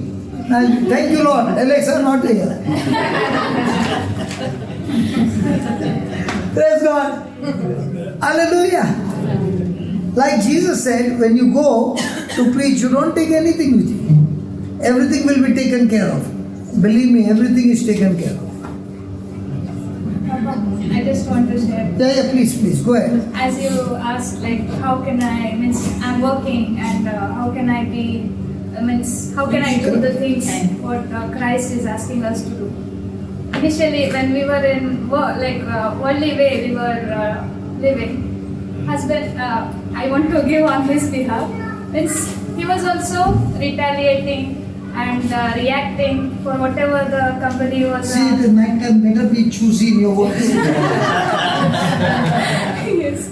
Okay, so that kind of things were happening. We used to react all the time. But now, after coming to work, the recent scenario is in the office, there are no people, there are less staff, and now they are recruiting. with a higher salary, and the staff, the whoever is existing, they are getting offended. We are paying less, and the one who are coming with because higher salary. So other staff is asking him to fight, and he is saying, my provider is God, so why I should go and fight with him? And even for him, they are like, how are you? He says, I'm blessed. I got by the grace of God this thing. He's testifying, and they are mocking him like, by the grace of God I'm fine. And the same way how we speak. So for him now it is a time to say, wow, rejoice. So now your promotion is here. So in this way. So before how it was like we used to react. Yeah. Okay, tell me one thing. Did Jesus give a parable that the worker who came at the last hour, he also got the same salary? Yes. So why should you get offended when you sign the contract? You sign the contract and they are giving. Why should you be jealous because somebody else is getting? And also, without asking, he got promotion. Who? Yes, it was during Corona time. And nowhere they used to give, and people used to, And I want to continue her. Few of you know where I work, and few of them you don't know. I don't want to tell the name now. In our company, for so many years, there was no promotions, nothing. In between, they said there's going to be something. You don't know. And we claimed it and said, this time, whatever as God has given us. And among all the people, I was the only one person to get it. And for almost 2 years, nobody got, but I was thanking that God, you have given me, and I am thankful for you. And after 2 years, I got it, and I am thankful for it. No fighting, nothing. Just only believing God and claiming it. Okay, you can start, no problem. Write down. Galatians 5:18 says, but when you are brought into full freedom of the Spirit of grace, you will no longer be living under the domination of the law, but soaring above it. And give me KJV. But if you are led of the Spirit, you are not under the law. Just put a TPT again, we will study that. But when you are brought into full freedom of the Spirit of grace, how does a person receive grace? How does a person get grace? And if I don't know the Bible, I'll be always like a begging God, God give me the grace. It looks like God has got a ration shop. He says, okay, for you 250 grams, for you 500 grams. By the way we pray, we understand whether this person really understands the Bible. Give me 2 Peter 1 verse 2. Grace says, God is willing to use His power On your behalf. and His ability on my behalf, even though I don't deserve it. So my question to you is, if I have grace, do I have God's ability? Yes. Do I deserve God's ability? I don't deserve. But is God still willing to give me? Yes. So, 2 Peter 1 verse 2, grace and peace be multiplied how? Through the knowledge of God. So somebody says, I don't have peace. Can you just lay your hands and pray over me so that I get some peace? Do people get peace by praying over, or do people get peace by the knowledge of God? And how many people come to you and say, I need some counseling, brother. I need you to keep me in prayer that I'll have some peace. Is the Bible saying you will get peace? Okay, give me Isaiah 26:3. Who are the people who experience peace and grace? You will keep him in perfect peace, whose mind. So is your mind stayed on God, or is your mind stayed on your problems? What's your name? Ashwini. So Ashwini, where's your mind on? All this year, all these months was where? mountains. So for me, my problems, I've always kept them away. I don't focus on my problems. Then why do you focus on? On happy things. Yeah, may not be God, but yeah. Not So, if you are focused on anything other than the word, you will have peace which looks like a peace, but is not the peace of Christ. It is not the joy of Christ. It can be a human joy. But Christ's joy is your strength. So he's saying, you will keep him in perfect peace whose mind stayed on thee. Because so what is trust? Do you trust God or do you have faith in God? Trust in God. Whether I receive it or not, I will keep it. Trust is above faith. Trust is above faith. So what is trust? Even if I don't get it, still I will not. So in other words, trust is commitment to the word. Whether the word works in my favor or not, I am still committed to God. But even faith is that. Faith is, I believe what God said, I have received it, but it has not yet manifested. And when the manifestation starts delaying, my faith starts wavering. And there comes worry and fear. But a person who is trusting in God, it does not matter whether they kill me. Now, Stephen, was he operating in faith or trust? So do you see him wavering when they picked up stones? No. Do you see him praying to God to stop this situation? Or was he praying to God, God, please do not hold this sin against them? So when a person is trusting, he is in such a relationship with God that he is never going to think about himself. He is more interested in the ministry of reconciliation. So let's go back and let's write it down. You need to write this. The Bible says, be led by the Spirit. It means to be willing, to be willingly led of the Spirit. In other words, to be led of the Spirit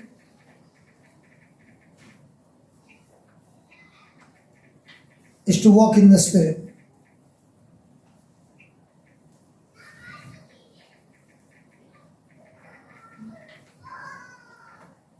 It means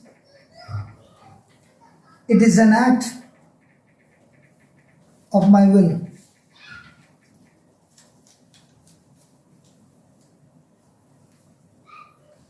It means the Spirit controlled life. The Spirit controlled life is like walking.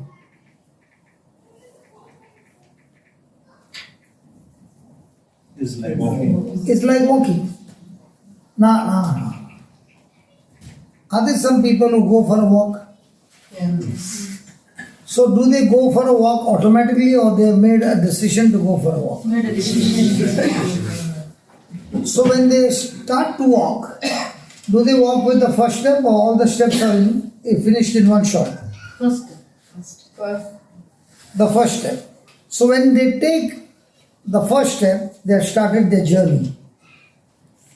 So also being led by the Spirit of God is like the first step, taking a decision to abide by the word of God. So when I take the first step, where's my second step? Where's my step when I take the first step? Following. It is where I used to be. So when I take the first step, then I lift my leg and I go where the first step is, so I go further.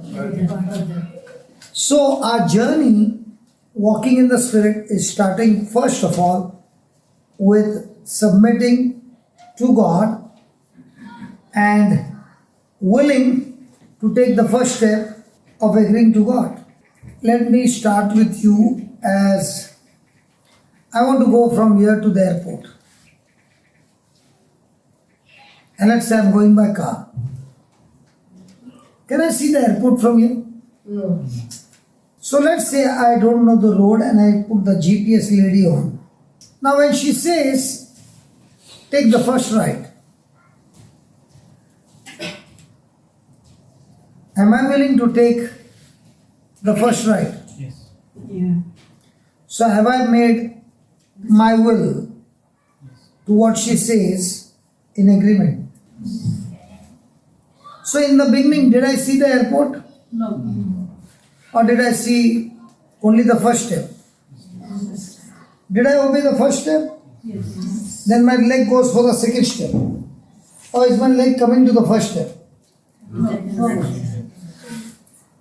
See, when you walk, you don't walk first step in front, then the leg comes to the first step, and then you take, no. You take the first step, and the leg goes to the second step, not to the first step. Yeah. So the first step that I did, I acted on the will, my will, that I will do what the Word of God says. When I did the first step of doing what the Word of God says, did I see my destination? No. Not at all. Now, following that will I take the second step or based on the Word? Yes. And I keep on taking the Word and I act my will on what God said. So am I using my willpower or am I using God's Word to change my will? So even though I'm walking, can I see the final destination? No. But if I keep walking step by step to what the Word says, after a long journey, now can I see the airport right in front of me, but at a distance? Yes. Why?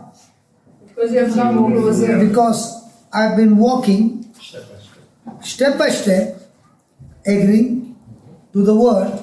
So when I'm agreeing to the Word, I'm led by the Spirit. When I'm not agreeing to the Word, but I'm agreeing to my emotions and my feelings, am I going in the right direction? So how many people you find who are sensitive to the GPS and how many are sensitive to their emotions? All these men, no?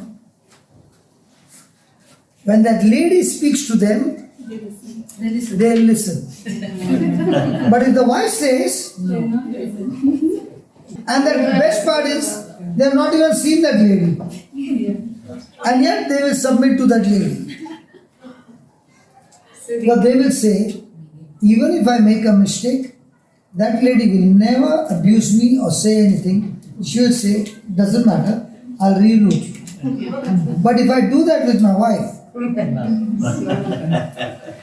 now when you're going, especially on a long drive, might be Bombay, Goa, can you see Goa? No. But can you see the kilometers reducing? Yes. So what does it give you? Hope. Confidence. Confidence.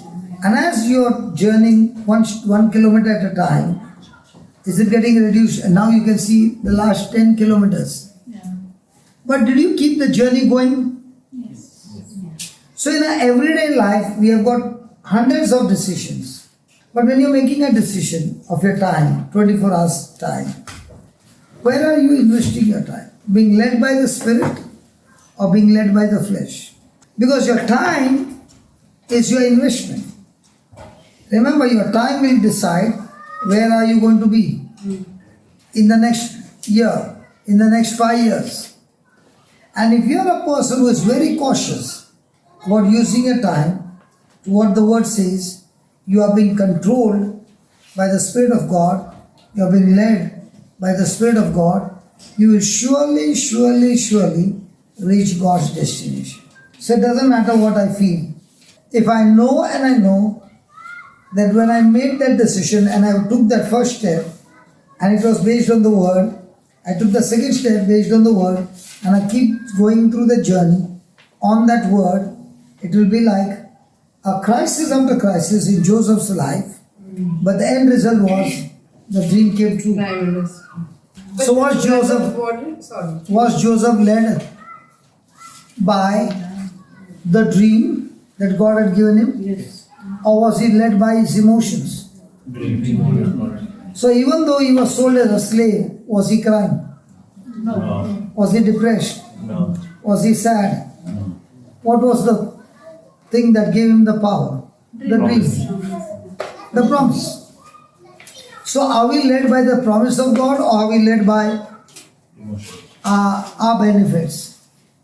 So from today onwards, are you going to keep a check that your time you are investing in the promises of God, or the time you are investing in your own benefits?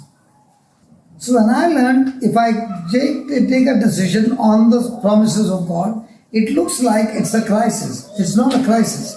It is only God teaching me, preparing me to become even more stronger than before. And if I'm continuously following the instructions from the Bible, the end destination is supernatural. As I began to study the Word, I got so passionate in the Word, okay, I did not even realize that I was struggling to get rid of that anger. I think within 2 months I was already casting out demons and healing the sick. I did not wait to study the whole Bible. What I learned, I practiced. When you sow the seed, does the plant grow immediately? No.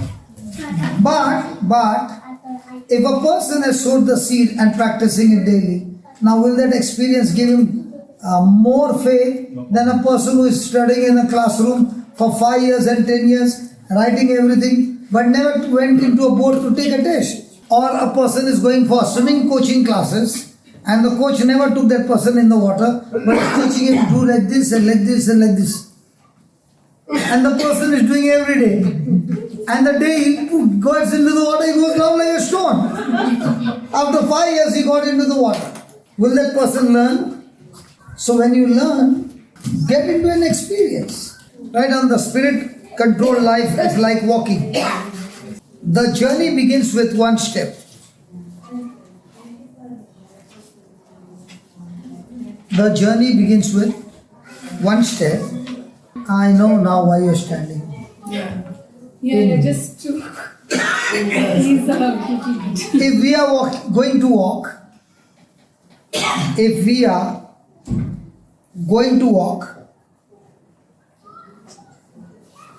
then we have to decide to walk. Is that right? Yes. So many times after dinner you say, after dinner I walk for 1 hour. Can it happen that one day the TV program is there, I say, today I don't feel like going for a walk, tomorrow I'll go.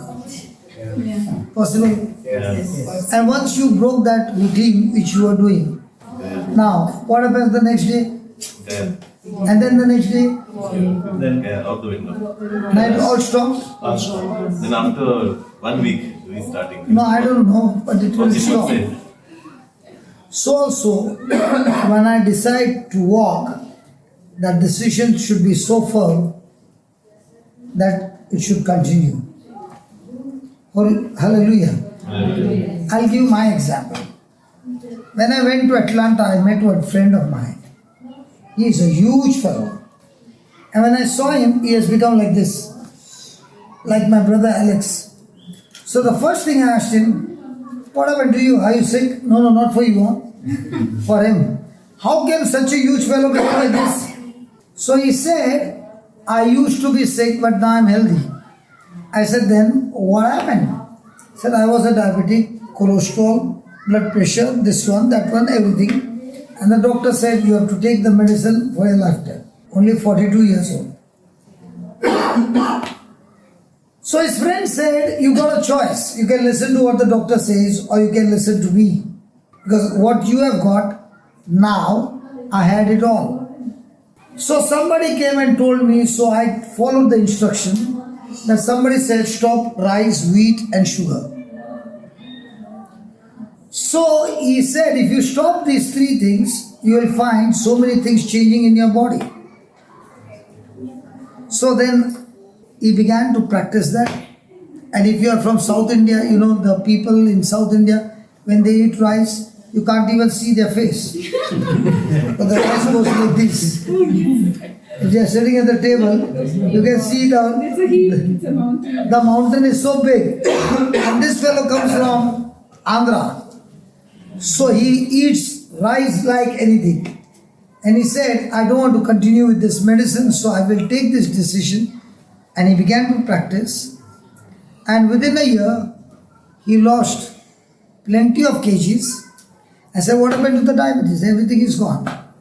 So I said, very good that it's gone, but tell me, what did you take as a substitute? He said, I took nothing. I said, are you sure? He said, yes. So I sat with him to talk to him again and again what he had done. Like David went and asked the same question again and again. What will I get if I fight Goliath?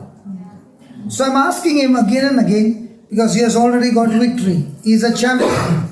So after coming from Atlanta, I'm again calling him and saying, can you tell me what you are doing? And in a matter of 10 days, I lost the desire for rice, wheat. Sugar was never there. So now I've come from 105 to 91. But the issue with him and mine is different. With mine is, my loved ones will say, they eat no. Rice, pulao, biryani. Because they want appam. Yeah, appam. They want me to eat what? Rice. If they really love me, will they tempt me or say, brother, thank you, you're not eating rice, even I will stop eating rice. Because you don't know what it means to be carrying 105 to 91 and it is being so comfortable. So I call him in the first 10 days to get that charge, and now I love rice, I love wheat. But now I did not stop it with my willpower. I stopped with asking him, what did you do? And the more and more I spoke to him, the more and more the desire was to cut off all that. And can you see?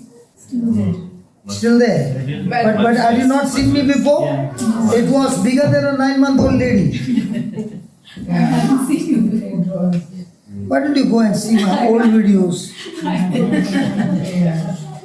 Praise God. And I said the day it will be 80, then all these people will be asking me for consultancy. Why will they ask me? Because they can see the result. Why do you want to go and ask somebody if you see the result? If you don't see the result, why should I go and ask you?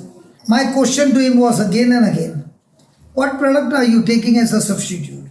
He said nothing. That's why I was willing to believe him. If I was in my house, I have the liberty to choose what I want to eat. But when I'm traveling, all my loved ones, he is hiding.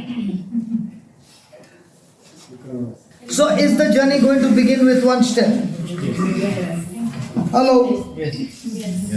So do I need to make that decision to walk that first step? Yes. Then I Then automatically. go to the next step. So when I take God's, I'll give you 1 minute. When I use God's grace, am I able to do it with joy? Others I'm doing it with willpower. And when you do it with willpower, after some days you get frustrated. Saying, enough, I can't take it anymore. But if you're doing it with God's power, you're doing it and you're not even tired and you're enjoying it. Can I ask you a question? Today we started at 9 o'clock. Or 9:30. Yeah. Now what's the time? 9. So how much time did you see me sitting? Zero. We were standing and eating also. Yeah, why? Because if I sit, I go to sleep. So am I using my power or grace power? This is grace. Right on. If we are going to walk, did you write that? If we are going to walk, then we have to decide to walk. Yeah. The commencement of the walk,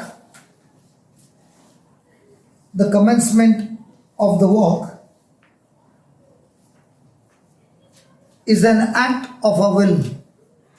The next line, please write it in capital letters, please. Very important line. The spirit-controlled life is not lived by willpower. The spirit-controlled life is not lived by willpower, but we enter it but we enter it by an act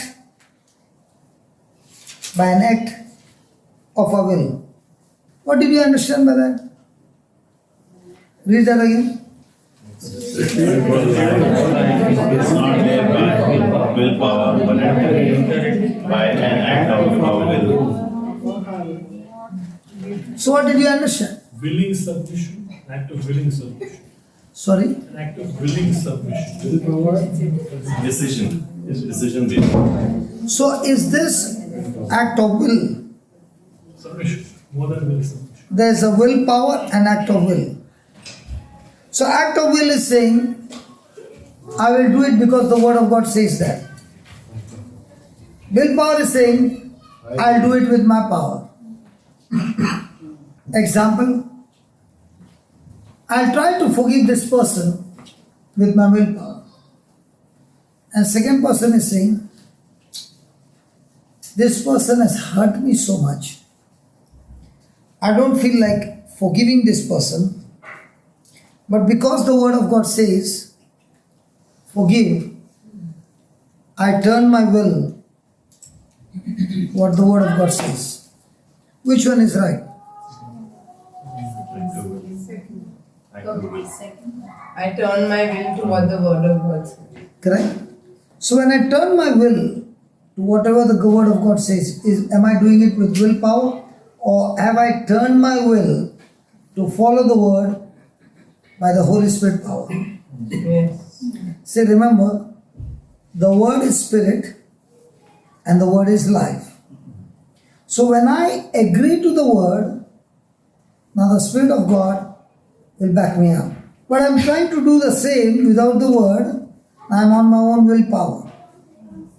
So whatever I do in the kingdom of God, and it is by my willpower, even if the action looks to be right, and I got the result also right, but in the eyes of God you got disqualified because He wants us to be God dependent and not self dependent. Have you ever heard we should be self sufficient? Self-made man. No, self sufficient. Yes.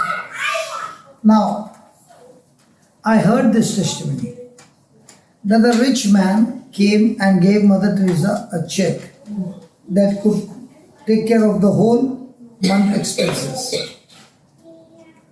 He did it again the next month, and he did it again the next month. The fourth month when he came, she told him, please don't give your money here. But slowly, we are shifting from being dependent on God to dependent on you. So when you are giving that check of that amount, it's covering all our expenses. So do you think we will be now looking to God as a source, or we already got somebody to supply all our needs? How many people would tell a person like that to take that money and go and invest somewhere else in charity, but we don't want your money because it's stopping us from depending on God? So is the Bible saying that you will be persecuted with lies or truth? Lies. On account of Christ, there will be so many false witnesses for Christ's sake. So the question is, am I going to believe those witnesses or am I going to believe Christ? Was Jesus also nailed on the cross by the Pharisees using false witness or truth? So obviously, when the persecution comes against heavenly people, it has to be a false witness. I never knew that she had critics. Believe me. Right on. It is not lived by willpower. It is not lived by willpower. It is lived by the power of the Holy Spirit. We must choose to be led of the Spirit. No one can choose for us. And no one can choose for us.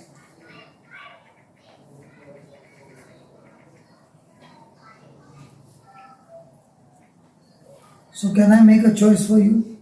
You have to make a choice for you. So if you are led by the Spirit of God and you're following His instructions and you're believing those words, you can take instructions. Did I ever think that the ministry would grow so big? I was in the gullies of Bombay. Not even teaching in the church, in the gullies of Bombay. I never knew that. When I gave away the Goa center, that I did not want a conflict, did I ever think after giving that, the ministry would go super high? So when you follow the instructions and you're led of the Spirit by following the instructions, you look foolish. But the end result is supernatural. I never knew by me quitting the job, I would have a job every day for the whole year, much more than me working. And in this job that I'm doing, I never knew that this job would change the lives of so many people across the globe. The people who know me from the beginning, when I got changed, I was just a small baby Christian. 1 year, the first year I got converted, I got a chance to become a Santa Claus. In those days I had to put a pillow. Not anymore. So I became a Santa Claus and the carol would go and sing carols. And when everything was over, I would ask the people in the house, give them some chocolates and ask them, anybody sick among you? And they would say, so and so is sick. And I would hold hands and people would get healed. So I went to one house and this man was sleeping for 4 years on the bed. And I got a chance and I prayed with him and we all went home. It was during the Christmas and New Year in between. And on the New Year day, he came to church walking. So everybody asked, what happened? He said, Santa Claus came to my house. And the Santa Claus prayed and I got healed. Now, I was a different Santa Claus. They gave me chocolates which I gave, but I'm not interested in the chocolates. I was interested in going to every house and get an opportunity to pray for the sick. Christmas present. Yes. Means you saw And then I was in Ireland. They have a monthly pray group, pray meeting. They keep the Blessed Sacrament exposed.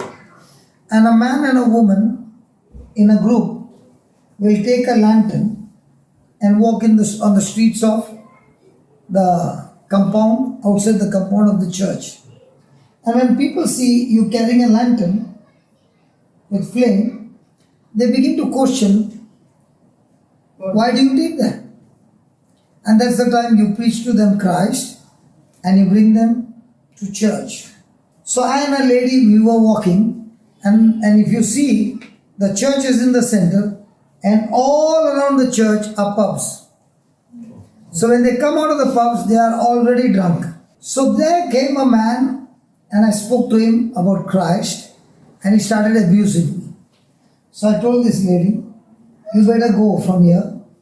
There's a between him and me. So he went on abusing me and then I said, can I still pray for you? Now he abused me even more. Then he asked me, aren't you angry? I said, no, I'm not. I would want to pray for you.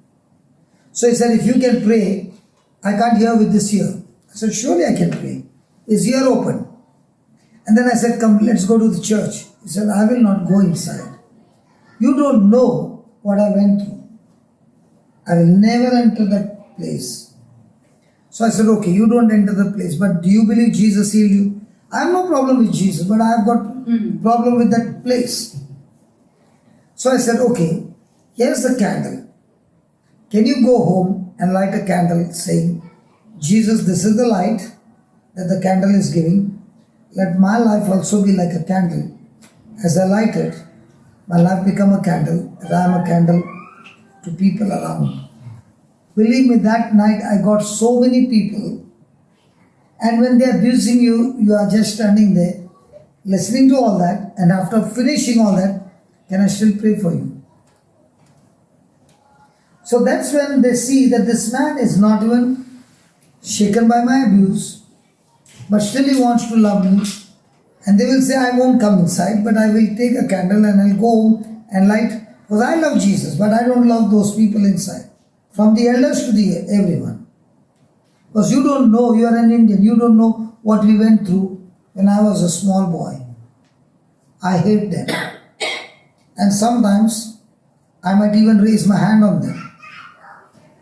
So don't make me angry. Okay. I learned so many things on the streets of Ireland.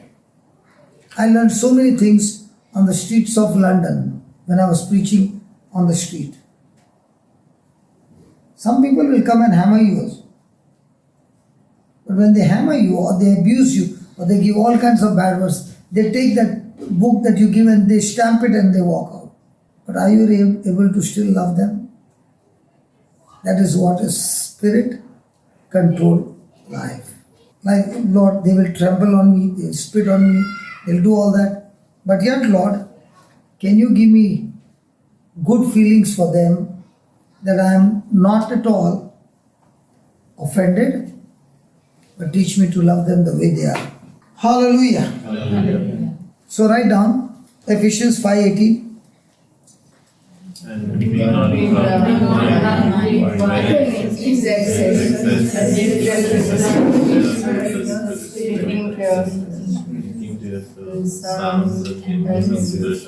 Be not drunk with wine, wherein is excess, but be filled with the Holy Spirit. So, are we supposed to be drunk with wine? Now, Christmas time, whose birthday? Jesus. And who is celebrating? Me. And we are celebrating with what? With things that he loves or the things that he hates? Recently there was a feast, no? St. Francis Xavier. Yes. On that feast day, what was going on? Somebody's feast and all others are feasting with wine. 1 year, when my visa got rejected for Canada and my daughter's engagement, I could not be there for my daughter's engagement. And the devil kept troubling me. Hey, where's your God, man? For your own daughter's engagement, you could not be there. Is it easy? No. So Christmas time, I'm without my family. And for Christmas time, I said, God, do something. I'm feeling very bad that I'm not with my family. And then he gave me a definition of Christmas, which I never knew. What is Christmas?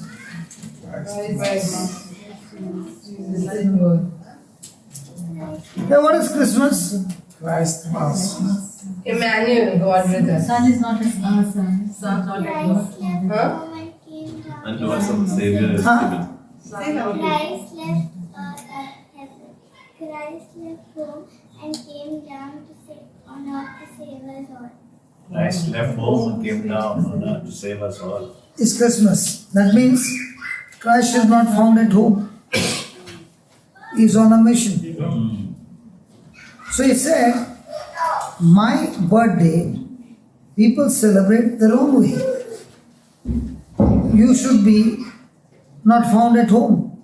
You should be on a mission. Because on Christmas, I landed on earth and I was not found at home. But you celebrate the Christmas the other way around. Everybody is found at home and the mama bakes a turkey and then she takes the big knife and everybody sitting there with candles, thrust that knife into the turkey's breast and each one gets a piece and then they say, cheers, Merry Christmas. He said, which Christmas do you want to celebrate? Like me? I left home to come down on earth to save mankind. Thank you, baby. When I heard that definition, what the Lord gave me, I was jumping with joy and I said, thank you, Lord. I'm on a mission. And that Christmas, I got a chance to go to Sharjah prison. I got a chance to go to Sarja prison and they gave me 30 minutes to preach. And when they gave me 30 minutes, I ended up with 1 hour 45 minutes. And the person who was there, who was looking after time, he was so engrossed in the preaching that another fellow came and said, "What are you doing?" He said, "Sit down and listen." So he was also listening. And in the prison, I was teaching them how you can heal one another.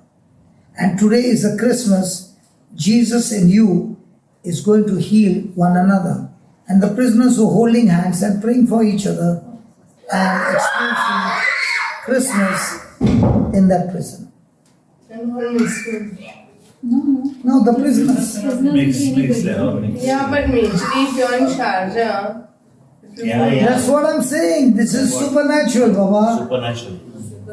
Will they give me 1 hour 45 minutes? they have to preach. No, they will not give you 1 minute also. 1 minute. So that's what I'm God saying. made a Yes. So that was my Christmas for the first time in my life that I got a chance to preach in Sarja prison. And the best part, the person who was in charge of looking at the time, he also got so engrossed. Why are children? He also got engrossed with the teaching. Do we behave like this sometimes? So, are we going to be drunk with wine? No, the Spirit. So write down this powerful truth, how to be led by the Spirit of God. Ephesians 5:18 says, being filled with the Spirit,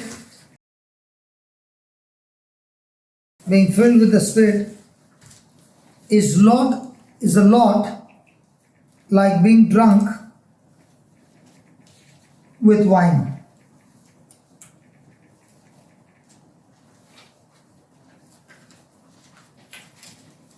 First,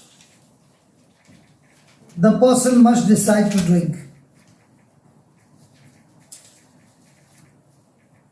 Agreed? Second, once he decides to drink,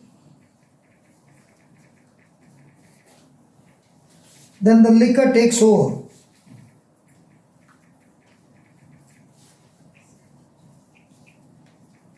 Right? Third, now is under the control of liquor.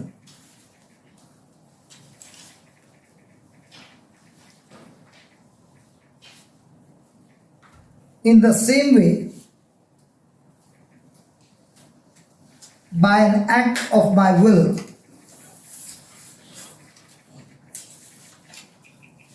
I must decide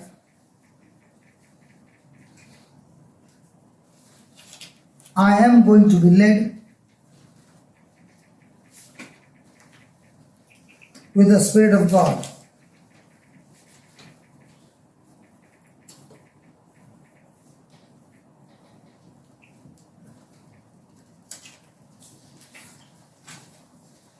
The Bible does not say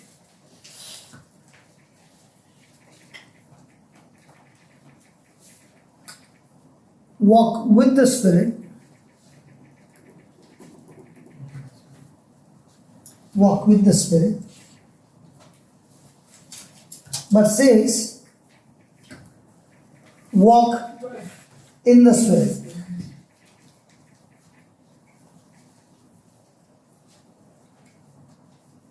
The Bible does not say walk after the Spirit, but says walk in the Spirit. That means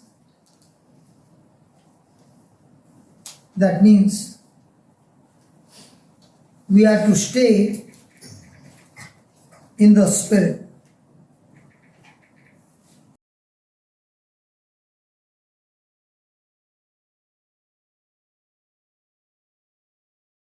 Now when a person gets drunk, why is he talking rubbish? The mind is controlled by that. It's under the influence, alcohol, intoxicated. In the same way, when a person is studying the Word and is saying, I am led by the Spirit of God, and I am going to follow the instructions.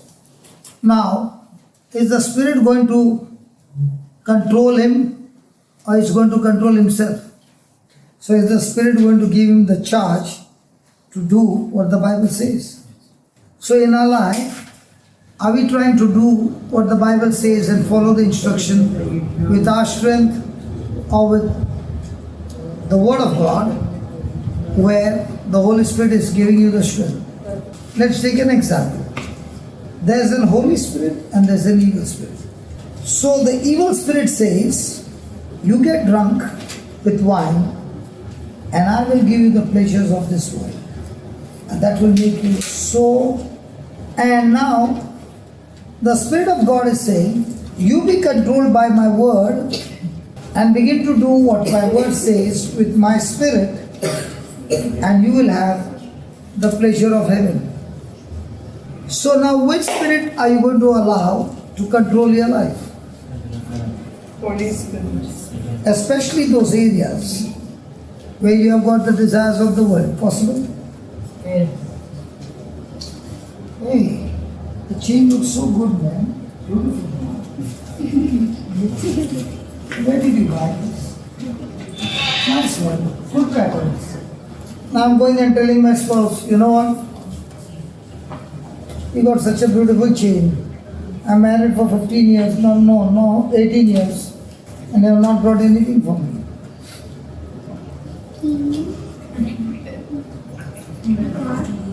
You're going to buy a chain?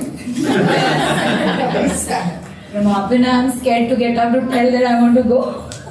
You're scared for what? I want to leave. Are you controlled by the Holy Spirit or with the spirit of fear? No, I don't want to go, but I still have something to do.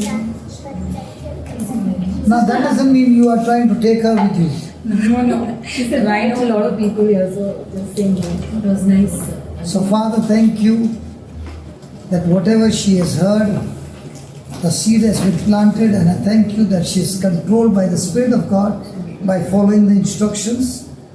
And thank you that the desires of the world is completely uprooted and she is having the desires of the kingdom of God. Thank you for this, O Lord. And with her commitment to carry out the instructions, all those desires that you have put in her heart, thank you that you are bringing them to pass. In Jesus' name. Amen. Thank you. Are you so scared of me? No, I don't want to disturb them. Don't say that you are with fear, right? Because you are giving a wrong impression, man. I'm threatening people here and saying, "Hey, कोई उठेगा तो छोड़ेगा नहीं, सब ठोक डालेगा." Thank you. Bye-bye. Praise God. Praise God. Hallelujah. Hallelujah. Thank you, Jesus. No problem. Hallelujah. So, can the person be controlled by the pleasures of this world? Can that person still have the desires of the world? Yes. Now, to fulfill those desires, will that person be going after those pleasures? Yeah. Have you seen a bag with a chessboard? Brown, little brown and little dark brown. Yeah. Louis Vuitton. And I just asked you, yaar, have you seen that bag? Yeah.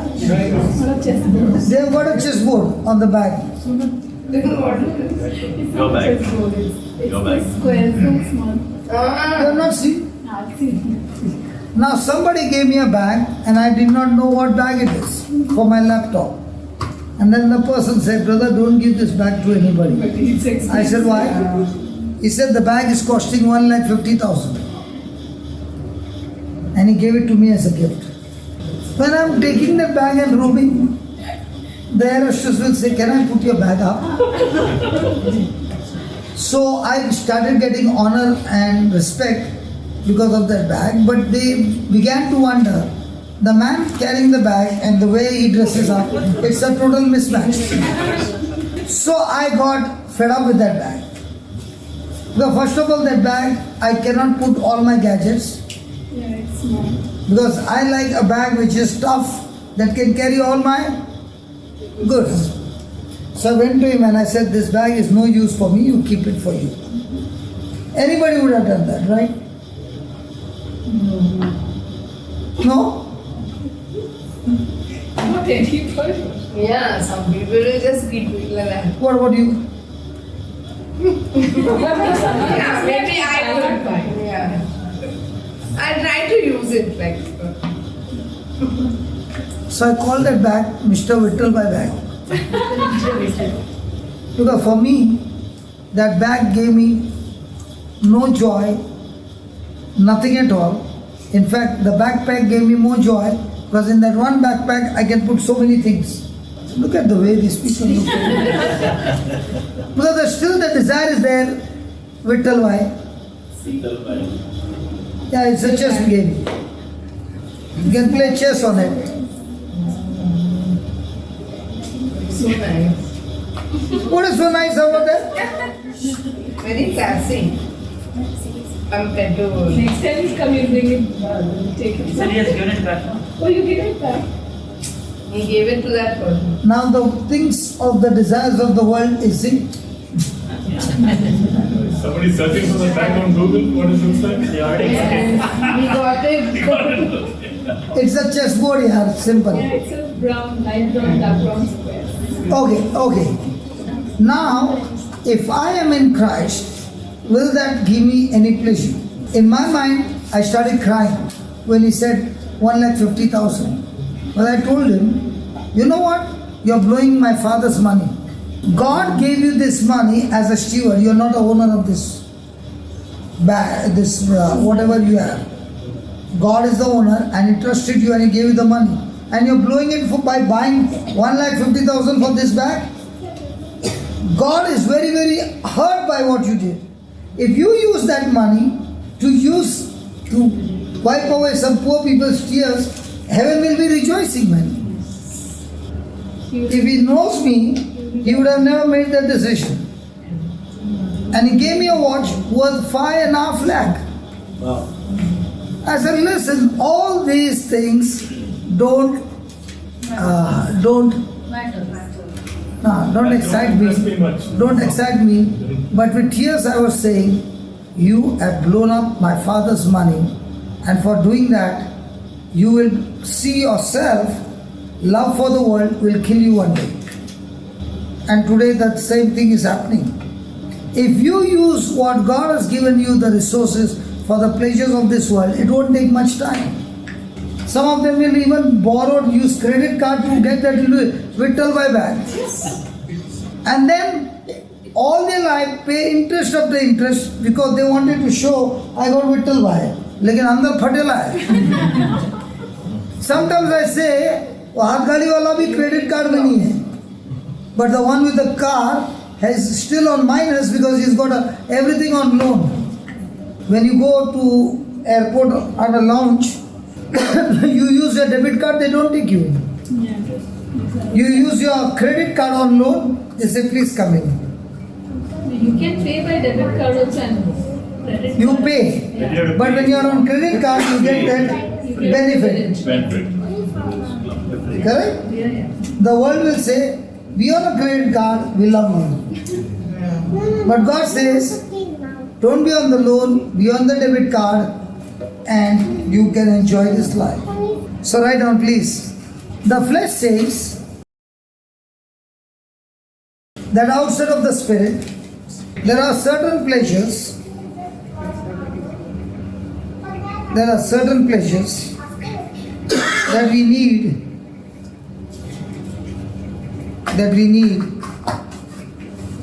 That will make us happy. So, which pleasure makes you happy? Heavenly pleasure, no? You said. Then why would you say I would enjoy that? That doesn't mean you cannot. It's you have to have balance. There's good in everything. But you cannot be attached. Like, love of money is easy, not money. Love of money. But what if that money was used for something else in the kingdom? Is it your money? Whatever money you got, is it yours? Or you are a manager?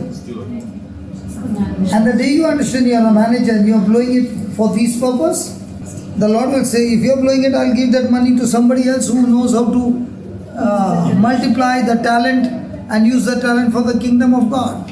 You respect what God gives you, that thing will remain with you. You disrespect and use it for world, it will be gone from your hand. The whole kingdom works on who do you respect. Adam respected God, he was in obedience. The day he did not give honor and respect to his word, he lost everything. If you understand the truth, then you're all the time looking at giving respect and honor to God and his system and his word, and you are prospering all the time. Kingdom principle. It's a kingdom. But if you disrespect what God has given you, the talent or the gift, and you're using it for the world things, in no time you'll find yourself in lack. That's why he says, seek you first the kingdom of God and his righteousness. What are we seeking first? Roti, kapda aur makan. Correct? But what are you supposed to seek first? Now what are we seeking? That's why you are in lack. And I began to learn after 11 years to seek the kingdom of God day and night. I'm not lacking anything. So is it your choice what you want to seek first? So write down, a person who has spirit controlled life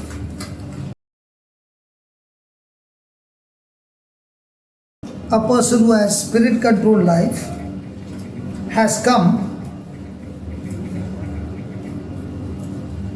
to the settled conclusion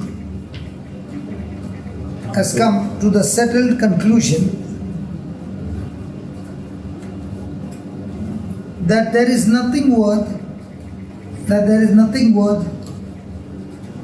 having outside of Jesus. What do you think about that?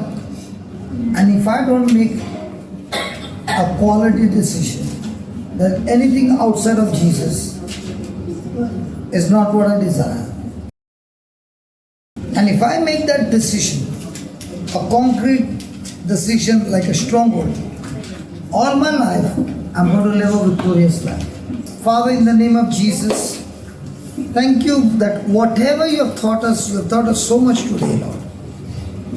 And right now you have made us understand that anything outside of Jesus, if I desire those things outside of Jesus, it is not at all the desire of the kingdom of heaven. But if I desire the things of the heavenly kingdom, then all my life, without a doubt, as you said, Jesus, seek you first the kingdom of God and his righteousness, and then everything else will be added unto you. Thank you for teaching me, Lord, that everything else shall be added unto us when we seek your kingdom. In Jesus' name. Amen. Amen.